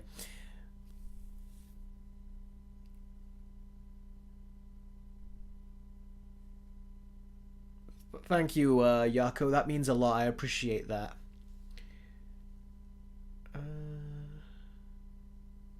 Gary Loke says, what do you think of Kreese and Silver's ending in Cobra Kai? I thought that was surprisingly dark. I was like, wow, I didn't see that coming. But it made sense, so I liked it. Yes, Chris, I still do have faith for Mission Impossible, so I'm looking forward to it when it comes out.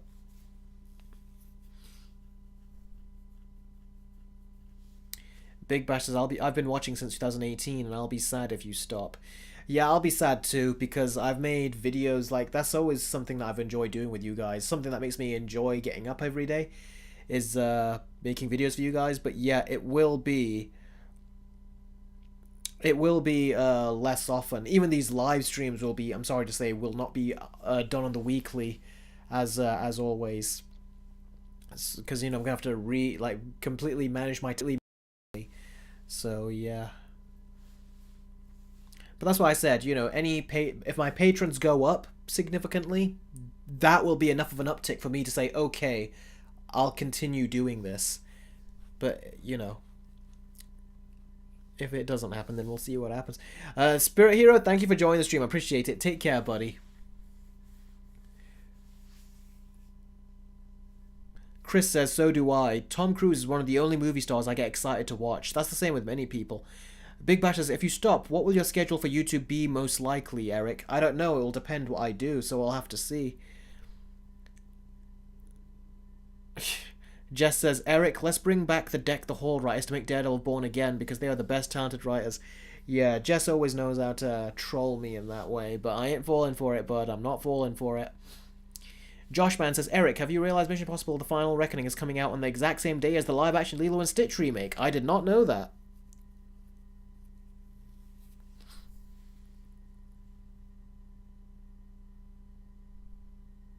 Jake says, we'll miss you. I'll miss you guys too, buddy. Like, I'll still be here. I'll still make videos, but it will be to a much lesser degree.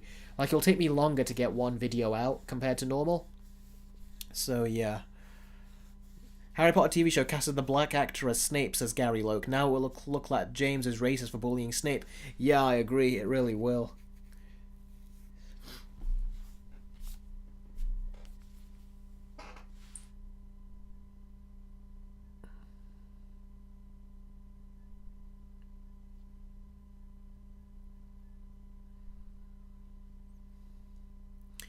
Rowan says, I miss you, Eric. Yeah, I'll miss all of you guys too. I really will. Eric, Joshman says, Eric, from the live-action remake, do you think it's going to be as bad as Snow White? And do you think it's going to be another failure from Disney? I don't know. It's not going to be as bad as Snow White, I don't think. But I don't think it's going to be good either. So we'll see what happens closer to the time.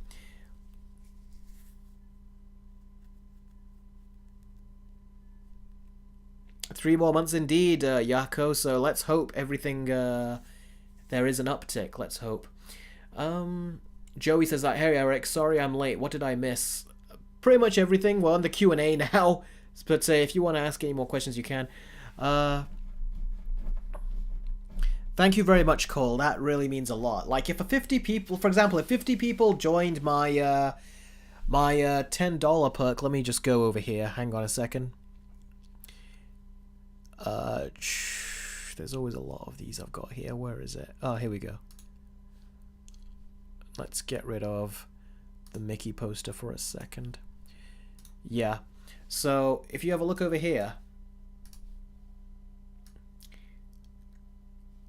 if I got, say, like 50 people that joined this, that would be a good uptick. That would be a very good uptick, and I'll be like, okay, you know what? I can continue. So if there's 50 people that join that perk, then that will be enough for me to say, yeah, you know what? I'll still continue. Like, I won't put down my mouse and keyboard. I will continue making videos. So yeah, that would be a good uptick goal if I get 50 more patrons, because I got a lot of free members on Patreon, but I've only got 52 that are paid members, and if I got another 50 that went for that perk, then yes, that would be the uptick that I need, and I'll be like, yeah, that's it. So that would keep me on. I wouldn't throw in the towel just yet. Oh, thanks, Joey. I really appreciate that. That means a lot. That's perfectly understandable, Cole. Like I said, don't feel like you guys have to do this or anything. I'm just saying, the results that I need to see in order to show myself that yes, I can keep continuing to do this full time is that kind of result. So yeah. Joshman, right now I'm doing live streams on there, but let's say if I stop on June, then yes, even the live streams, I'm sad to say, will not be every Sunday. They will be significantly reduced because, you know, my time schedule will be much different. I'll probably be spending that kind of time editing videos that I want to show you guys rather than doing a stream, if you know what I mean. So, yeah.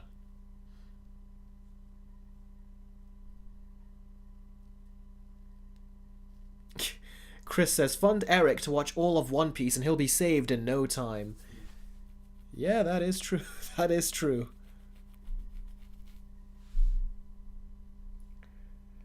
Batman235 says, what did you like about the Superman trailer? That's actually on my trailer reaction on my Patreon and YouTube members. I did a long video of that. That was, I think that was a 30-minute trailer reaction where I really went in and analyzed everything, and I talked about the stuff I liked and didn't. Joshman, yes, I'll still have another stream next Sunday. I'm saying June, by the time I turn 30. If this doesn't take off, then I'm going to have to move on and try doing other things. But if I do see a big uptick, like I said, I'll continue. I'll stay on. So, yeah.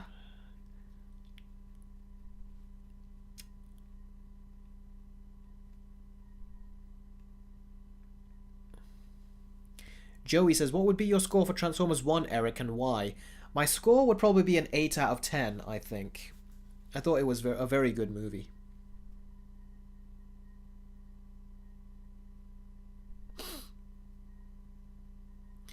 Deadwolf, my thoughts on the M. Night film Old. I've not seen it, but I've seen reviews of it, and it looks like it has all the stuff in it that I don't like about M. Night Shyamalan, so it's not a movie that I'm going to watch, personally.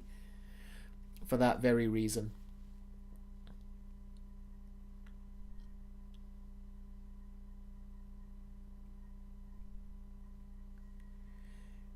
Good Time says, Eric, we'll keep you doing this till you're 90. Well, to me, that is still the dream. That is something I would very happily do.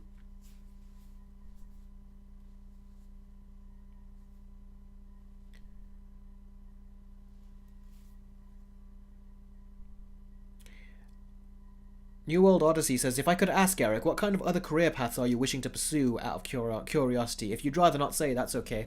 No, one other career path that I would like to pursue is video editing. Because you guys have seen my video editing on my channel. So yeah, that's something that I would actually enjoy doing, like freelance video editing for clients who would say that we want to hire you as a video editor. That would be fun to do.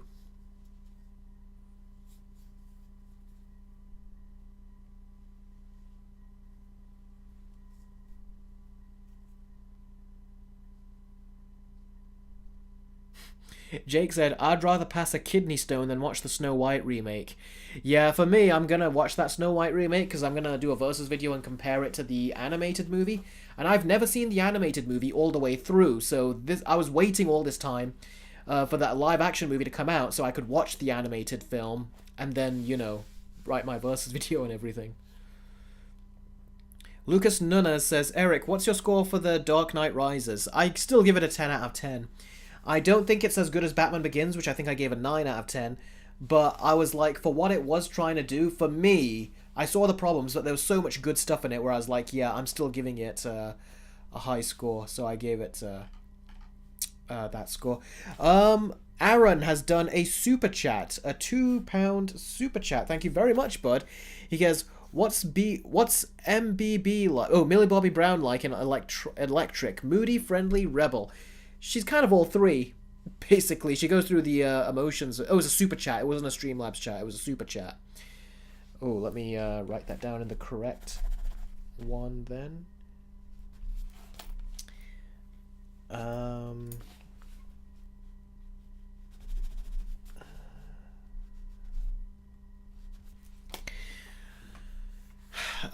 Yeah, she's kind of all three. She goes through the emotions of it all, but yeah, she goes through all three is what I would say. But she's probably more of a rebel out of all three of those characteristics that you described. Yeah, Cole, I feel like it does get a lot of hate. I can see why people are not crazy about it, but I've seen people support far worse movies than The Dark Knight Rises.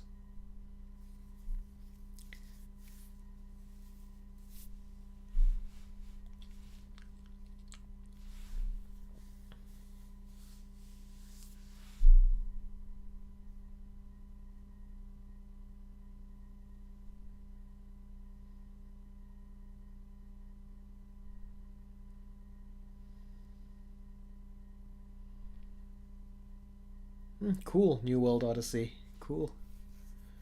Is Millie Bobby Brown becoming like Captain Marvel? No, Jess, I wouldn't say so. Oh, Jake is leaving. Okay, take care, Jake. Thank you for joining. I really appreciate it. Who wins in a fight, the Immortal or a disabled person? The Immortal. But then again, I haven't seen Season 3, but I do know that the Immortal is very fragile. He keeps breaking into pieces all the time, doesn't he? Which live-action remake am I dreading the most, Josh Man? I'm dreading the Snow White, of course.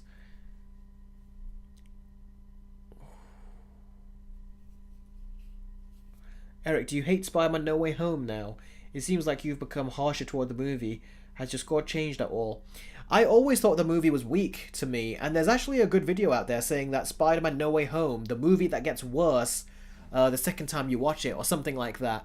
And I was like, see, people are now starting to... Apparently it's something that people are starting to realize themselves now, that the movie, when you rewatch it, is not very good. It was... A lot of people have talked about that. They've said without an audience cheering on your own, the movie is a bit awkward the way it's shot. They even said when Andrew Garfield jumped out of the portal that they gave a big pause for the audience to cheer. That's not what you're supposed to do when it comes to movies, but they did it. Imagine if someone commissioned you to do a versus video between the 3 Disney live-action remakes. Yeah, imagine. What about potential live-action remakes from Disney? I don't know. There's plenty of them, is there? Good times. They've got the Lilo and Stitch coming out as well, so they're not stopping anytime soon, it seems. Joshua says, Eric, I do wish you the very best of luck when you do go see the garbage Snow White remake. Yeah. Thanks for that. I'll need it.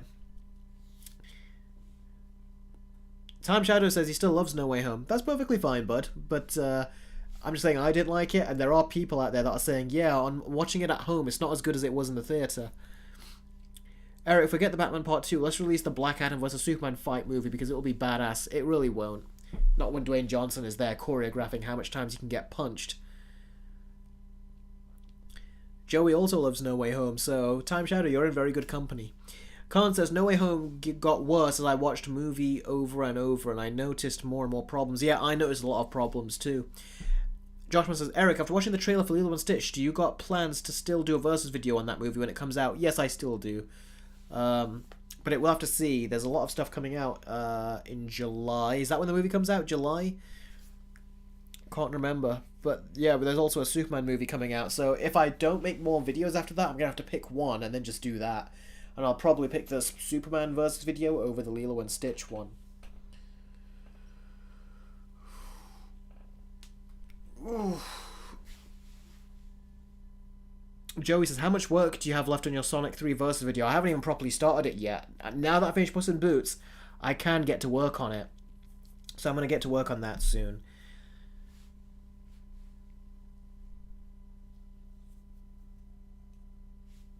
Honestly, I still really like the second half of No Way Home. The first half aged horribly, though. Yeah, the second half is better than the first half. But yeah, it's a very uneven movie to me, I think.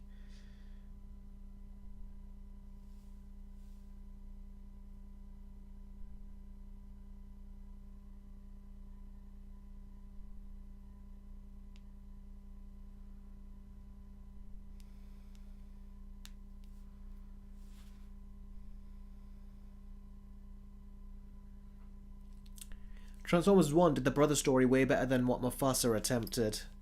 Uh-huh. It definitely did. When I talked about Transformers 1 in my best movies of the year list, I actually brought that point up. I said that you guys said that it did better, and it did. So, yeah.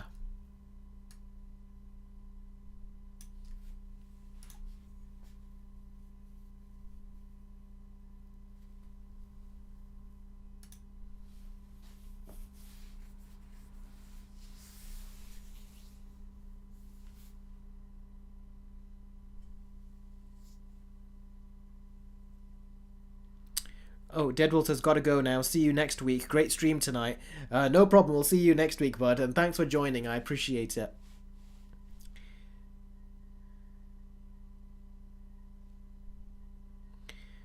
New World Odyssey says, hey Eric, do you have any advice for someone who just turned 20? I'm stressing out all the time, but I also want to enjoy my 20s as much as possible. Yes, 20s is the age where you're going to start experimenting and you're going to make mistakes, but you're ultimately finding yourself. You're finding what it is that you want to do and how to do it, what avenues you're going to go through. You're not going to get instant success. If you do, then that's great. But this is the more experimental time. Like, you're finishing your studies, now you're going to go out there in the world and you're going to experiment and see what it is that you really want to do. So experiment, try different things, and see what thing really catches your fancy, and then pursue that. And also maybe pursue a backup as well, just in case. So that's my advice to you right now.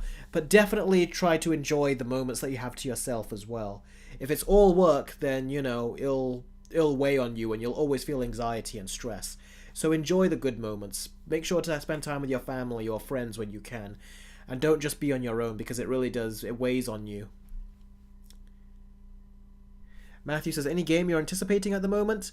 Yeah, the only game I'm probably anticipating is the Wolverine game from Insomniac. But even then, after Spider-Man 2 Insomniac, I've kind of lost some of my faith, so I'm not entirely sure that I'm not 100% excited for that game, unfortunately, anymore. Lately, I've just been playing a lot of older games. Like, I've got Web of Shadows on my Steam Deck recently. I've always wanted to play that. I loved playing the Nintendo DS version as a kid. That's my favorite version, but now I'm playing the PC version on my Steam Deck. I've found a way to install it. I'm also going to find a way to get Transformers War for Cybertron on there as well at some point. I also already played the Deadpool game. I found that's been delisted from Steam and everything because Activision lost the rights. But I managed to find that game and install it on my Steam Deck. That's a lot of fun. So there's a lot of games I've had a lot of fun playing. But it's really the older games I'm playing now, because a bunch of them, I missed out on the whole PS3 generation. So I'm trying to play those now on my Steam Deck because, you know, there's ways to do it. So that's my goal right now.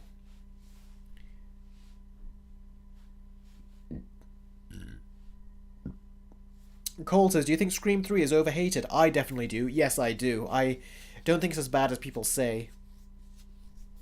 Superman looks like an actual comic book movie come to life. It does, which looks very good, so we'll see how it looks in the final movie. My friend recently played the DS version of Web of Shadows. He absolutely hates it. Oh, really? It's such a... They did an amazing job of making the combat so fluid. It's so fluid. There's just so much to it, and it's so in depth, and it's just so fast paced. I really do love it. Me and my siblings loved it as kids, and yeah, I still love it now. It's got fantastic music. I've actually used some of this music in my videos before, my versus videos, I think. So yeah, it really is great. I love Web of Shadows with the DS. DS had a lot of great Spider-Man games. Had some bad ones too, but had some really good ones as well.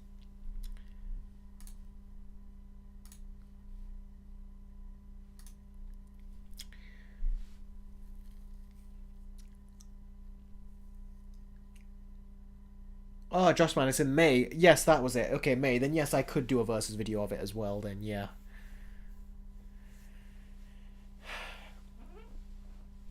Thing is, I've also wanted to do versus videos of older movies, not just newer ones. That's kind of where I'm stuck right now, is I have to keep doing versus videos on newer movies. But I want to do versus videos on older movies as well. Like, I didn't want to do it before, but I want to do it now. I want to do a versus video on Charlie and the Chocolate Factory and Willy Wonka and the Chocolate Factory. I also want to do a versus video on Infinity War and Avengers Infinity War and Zack Snyder's Justice League.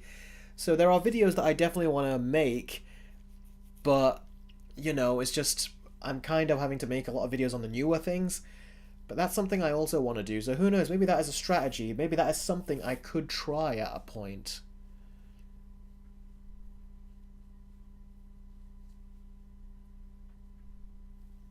You know, checking out older stuff, not just newer stuff.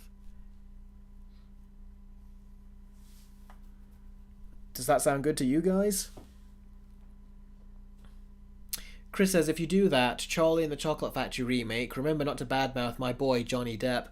Hey, I've been in support of Johnny Depp, you know, against his... I want to be careful, I don't like insulting people behind their backs, but, you know, against the lying... Okay, that's probably still insulting. But yeah, she was clearly lying if you watched what she was saying and what she had said in the recordings. But yeah, she, you know, I was defending him against her, that Amber Heard. Chris means, I mean his acting. Okay, I see what you mean. Yeah, there is stuff to make fun of with his acting in that movie. So, yeah.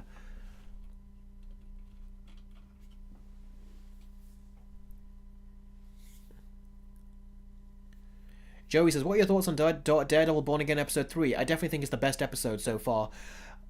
It is the best episode... But there are some notes I have. Particularly with one character that comes back from the end of the last episode, episode 2. I was like, how are you still standing after what just happened to you? Sure thing, Electrify. Send it over. I can't guarantee I don't want to say no, but I can't guarantee if I'll read it because I'm so busy right now. Tomorrow, in particular, I've got to take a break from YouTube and I've got some personal stuff I got to tend to. And I've still got other things to do as well, like other videos as well. So I'll see if I can find the time, but I can't guarantee anything. I'm sorry if that's the case. But like I said, just so busy.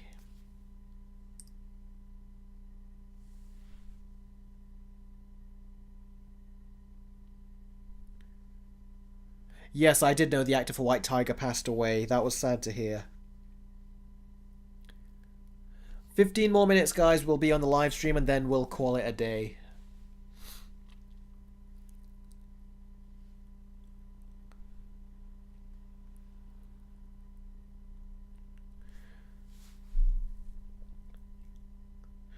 Chris says, true, but it's completely unrecognizable. My friend saw the movie and didn't even know it was Johnny Depp.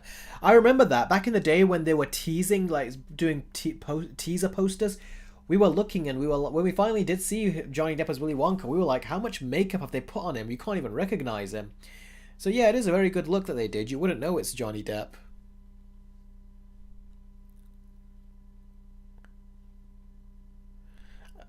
Out of curiosity, what do you think of the Fantastic Four First Steps musical score, says Yako.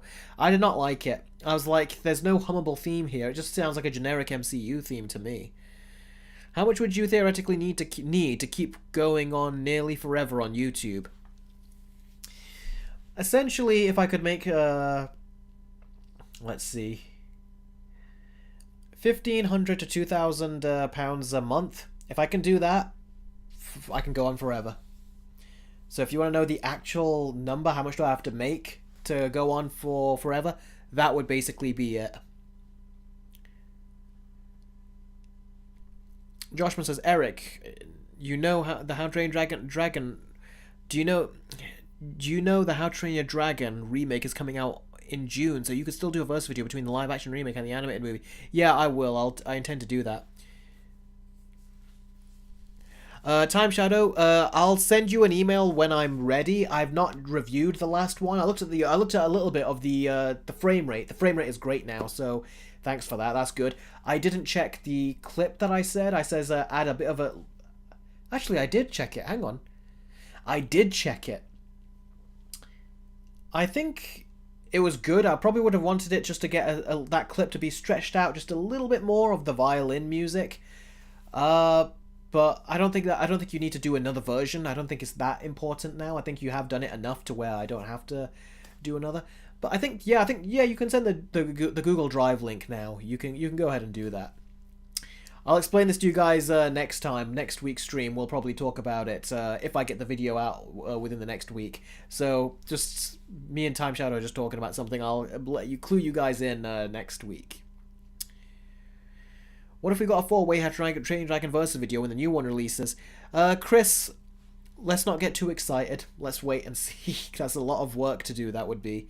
You guys have seen how long it takes me to do a 2-way Versus video, but a 4-way? That's, I've only done that once with John Wick, I think. So yeah, that's a lot of, that's hard to do.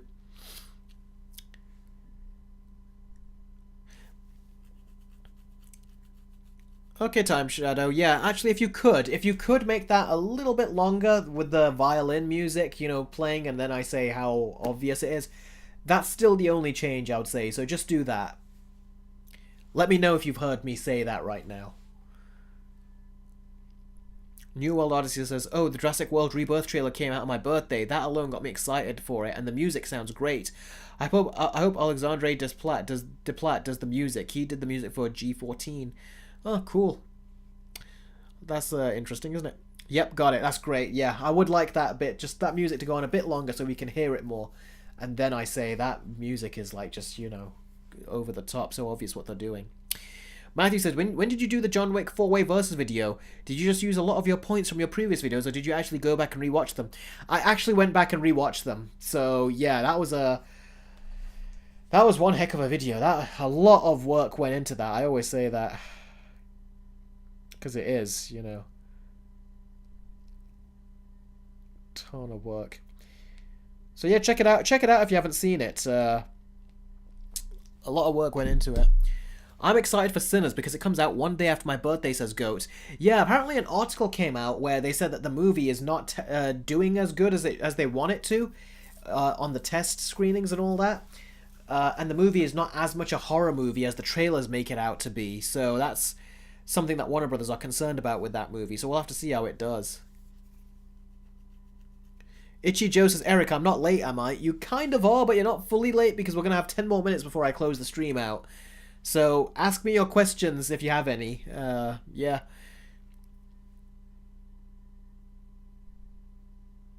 Oh, what do you mean? Let's say Time Shadow. Looking at it, I played that clip for as long as it went on for before you said that, so I don't think I can really do it for any longer. Okay, I see what you mean. But after I've said it, let it go on for a little bit more, just a few more seconds, so people can hear it to say, yeah, he's right, and then yeah, it goes to the, you know, the next thing. So that's all I would say. Even after I've said it, just let it go on for a few more seconds after I've said it, and then just, you know, that'll be enough. Electrify says, how could I send it to you? Just send it to me.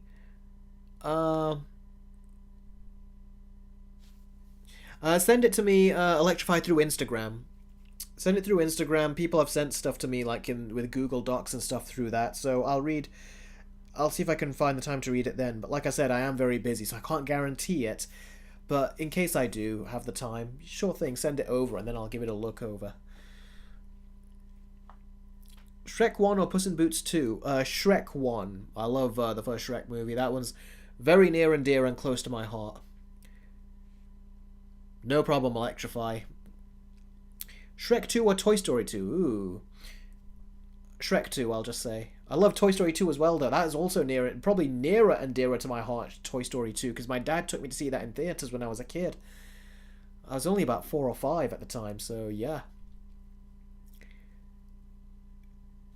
Khan says, alright, I'll let Rohan time code the stream. Sometimes you guys, I just look at which one I prefer, and then I'll give you I'll pin one of them, then the other one I didn't pin, I'll give it a heart, because I appreciate that both of you got on here to do that for me. You have no idea how much easier that has made things for me, Khan, because at the beginning I was doing my own time codes, but then I just stopped at a point. It was just, I was just always exhausted by the end of the stream. But the fact that you've done it now every stream, you and Rohan, I'm so grateful for that. My birthday was last week, says Itchy Joe. Was last weekend, and I ended up meeting the voice actor of Tanjiro from Demon Slayer, and I got his autograph. Oh wow, that's cool. Did you ask? Does he sound like the character, or does he have to put that voice on? Because if I was there, I'd probably ask him to say something. In was it the season 2 of Demon Slayer when he's like, Mr. Rengoku? He keeps saying it so many times. It made me laugh. It did. That was so funny. He kept on saying it. My younger brother was like, it's not funny, and I was like, yeah, but he's saying it. Look how much times he's saying it. And I said, don't you find it funny? My brother goes, no. And then he says it like 10 more times. Then my brother started laughing too. So that was funny how he said it. That was funny. Joshman says, Eric, if you want to do a versus video between a new and an old movie, I would definitely think about doing My Little Pony, the movie from 2017 versus Transformers 1, which is far better. I'm sorry, bud. You're gonna have to commission that one. I'm not gonna do that one of my own free will, at least.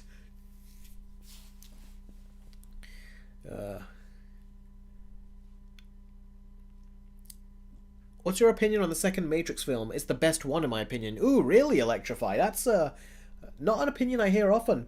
I thought it was... here's the thing, I like all 3 Matrix movies. The first one I love, of course, and the second and third one, there is a lot of good stuff in there that I can still enjoy, so I don't see them as terrible movies like other people do. But that being said, I don't see them as great movies either. I remember when I was... the first one, the second one I thought was good, and the third one I thought was okay. But yeah, I have a very fondness to each of them. I do. The second movie just went on though. I don't know what that big party was. I don't want to use the actual word of what was going on, but man, was it just so awkward that to this day I've never seen that whole scene. I remember when I was a kid, my parents would have to fast forward through it, and to this day I'm like, yeah, even as an adult, I don't want to watch this. It's just weird. So I've not seen that scene to this day. But the first one's my favourite one, but I still do like the other 2 as well. Second one just felt like it was very long. I felt like it was the worst paced out of all of them, the second one was. Joe says, he kinda has the voice, but I'm shocked how similar his personality is. Oh, really? Wow. Joshman says, Eric, what scene were you talking about for what movie? What do you mean? Matthew says, is there going to be a 3-way Sonic video? I don't know, we'll see. I've talked a lot about the first Sonic movie. I kind of want to just talk about Sonic 2 and 3, because I've not talked about either of them in my Versus videos. So we'll see if I do Sonic 1 again. I think it had more fast-paced action to it. Says Electrify. It did, but the action was better in the first movie because there was more stakes to it. Neo couldn't win every fight. So there was a lot more blood when he was fighting Smith and all that, and you always felt this feeling of danger a lot more. Also, it got moving a lot more as well. And it was cool to see Neo try to figure out, you know, his powers and everything. So I thought that was cool. Good Times says, Eric, what video game would you want to be made into a movie? That's a good question. The Batman Arkham game, seeing them in a movie would be cool, I think, so I kind of want to see that.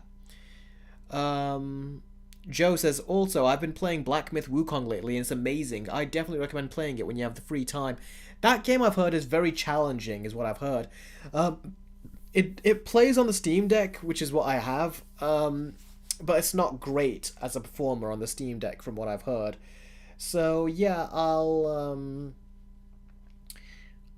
I'll get it when most likely when they release the Steam Deck 2, and then when it's going to be on a discount, I'll probably pick it up then. Because I don't like buying digital games for full price. I just don't think it's worth it. Like, imagine if the digital storefront just one day just flicks a switch and just shuts it down, and you lose all your games. I would not feel comfortable that way, so I only buy games when they're like really cheap on Steam. Otherwise, I don't get them. Because I value digital goods very differently to physical goods, which I will pay more for. But now I'm just so used to paying less money for games that I don't even think it's worth buying a PlayStation 5 to then buy a game for 15, 20 quid when you can buy it for like just a few pounds or a few bucks on Steam and own it forever from that point on every platform. Batman 235 says Superman isn't an ensemble movie. The other characters are to push Superman's story forward. They don't have a lot of screen time aside, Mr. Terrific James Gunn said. It's a Clark, Lex, and Lois story. That's excellent to hear because I didn't want it to be an ensemble, and it looked like James Gunn couldn't do anything without an ensemble, so we'll see what happens.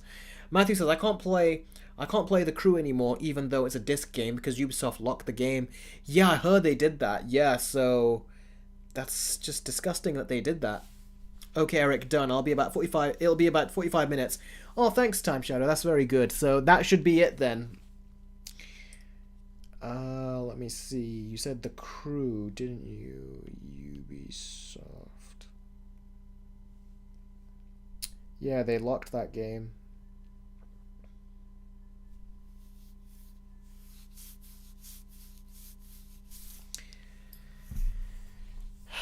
It was my birthday late Thursday, by the way. Oh, happy belated birthday, Cole.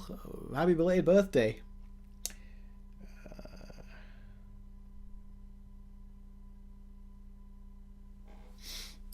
Oh. Okay, we've got 2 minutes left. Is there any questions you guys have, or super chats, or Streamlabs chats, questions, or anything that you want to do? Now's the time. Oh, that also reminds me, we are... In terms of the tip goal for Mickey 17, we're running a bit low on time, I think. Where is the other one? Oh, here we go. Will we get a My Little Pony versus video before GTA 6? Says Chris. Only if it's commissioned. I've said I'm not going to do that on my own free will. So, yeah. Always appreciate the kind words, Eric says Khan. No problem, buddy. You deserve them. Batman235 says, goodbye, Eric. Really excited for your Superman review. I'm excited for it too, bud. I'm really curious to see what I think. Take care. Chris Chat says, are you ever going to make the Zack Snyder Justice League versus Avengers Endgame video? It's one of the videos you said you might. In one of your videos you said you might. No, I says what I want to do. If I remember correctly, I said I want to do Zack Snyder's Justice League versus Avengers Infinity War. Endgame I'll probably consider doing after that one, but that's the first one I want to do. Infinity War versus Zack Snyder's Justice League. Eric, are you skeptical about Zootopia 2, and do you think Disney is going to screw it up, and do you think it's going to be a misfire, just like the previous 3 Disney animated films? I don't know, we'll have to see. All comes down to the writing, but I think they've learned their lesson now. They can't do, the overly political things because it's not been working out for them. And then when they removed the political things recently, it's worked out very well for them. The political thing is not going to work out well for them now with Snow White, and look at that. So, how that's projected. It's like they just want it to be over. So I think they've learned their lesson now with that. G Gamer says, are you worried with TV show versus video movies? They might have taken place during the TV show that you haven't seen, so you would be confused.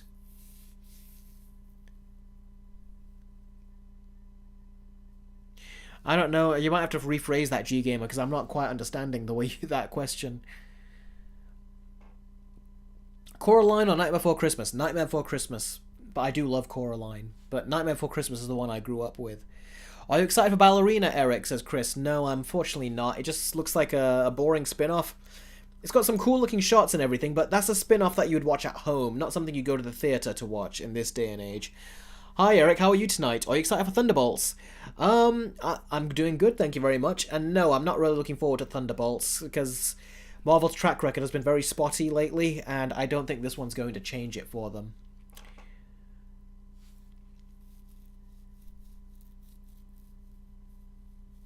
Oh yeah, Lance Reddick is going to be in it. Yeah, he was also in Young Sheldon as well in the final season, I think it was, and I actually watched that recently, that episode again. So yeah, season 6 or 7 he was in. So yeah, it is sad whenever you see him on screen. Shrek 2 or Toy Story 3? Probably Shrek 2. But I love Toy Story 3, man. I really love Toy Story 3. Or should I say Toy Story 3? But I love them both. It's hard to say. It depends what mood you're in, really. Apparently, John might have a cameo in Ballerina. Yeah, I know. That's cheap, just to bring him in, just to get people to watch it. They know that otherwise they're not going to come to watch it, so that's why they did it.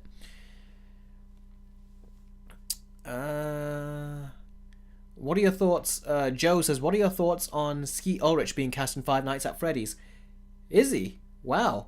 It's going to be weird seeing Billy and Stu again. Yeah, that's exactly what I was thinking. I think they know what they're doing when they cast him in it, but we'll see. It'd be funny if they're both teammates in doing the evil things that they do. That would be funny. The G Gamer says, I'll try to better explain it after the stream because it's hard to say. That's okay. But yeah, you can message me on Patreon about it because you always do message me on that as well. I think you do message me on that, yeah. But yeah, I'm going to call this the end of it, guys. Guys, as always, it was an absolute pleasure chatting with all of you. I can't wait to see you guys again next week. As it stands right now, I'm a bit tired. I'm going to get some rest, and then probably a bit later I'll publish the Puss in Boots Versus video for early access patrons and YouTube members. So if you want to see the Puss in Boots Versus video early, you got to be a patron member or a YouTube member. And by doing that, you will really support the channel. You'll allow me to do this full time and help me get closer to the uptick that I need in order to actually continue doing this for the rest of the year and for the rest of my life. It will really help towards all those things, and you will get, like I said, exclusive content as a direct result. Not just the Puss in Boots early access video, but you'll get plenty of trailer reactions and other content as well for your donations and for your support. So, guys, thank you very, very much. It was an absolute pleasure. Same to you, Joe. And I can't wait to see all of you guys next week. So, yeah. I feel like I'm getting exhausted right now. Like, I'm tired and my voice is gone out. And I'm feeling a bit of pains in my body. Like, I feel like I'm getting a bit of a cold coming through. Hopefully that doesn't happen. But anyway... take care, all of you. Love all of you. Really appreciate all of you, and I can't wait to see you guys next week. So, thanks so much for watching, everyone. I really appreciate it, and I'll catch all of you very soon. Take care.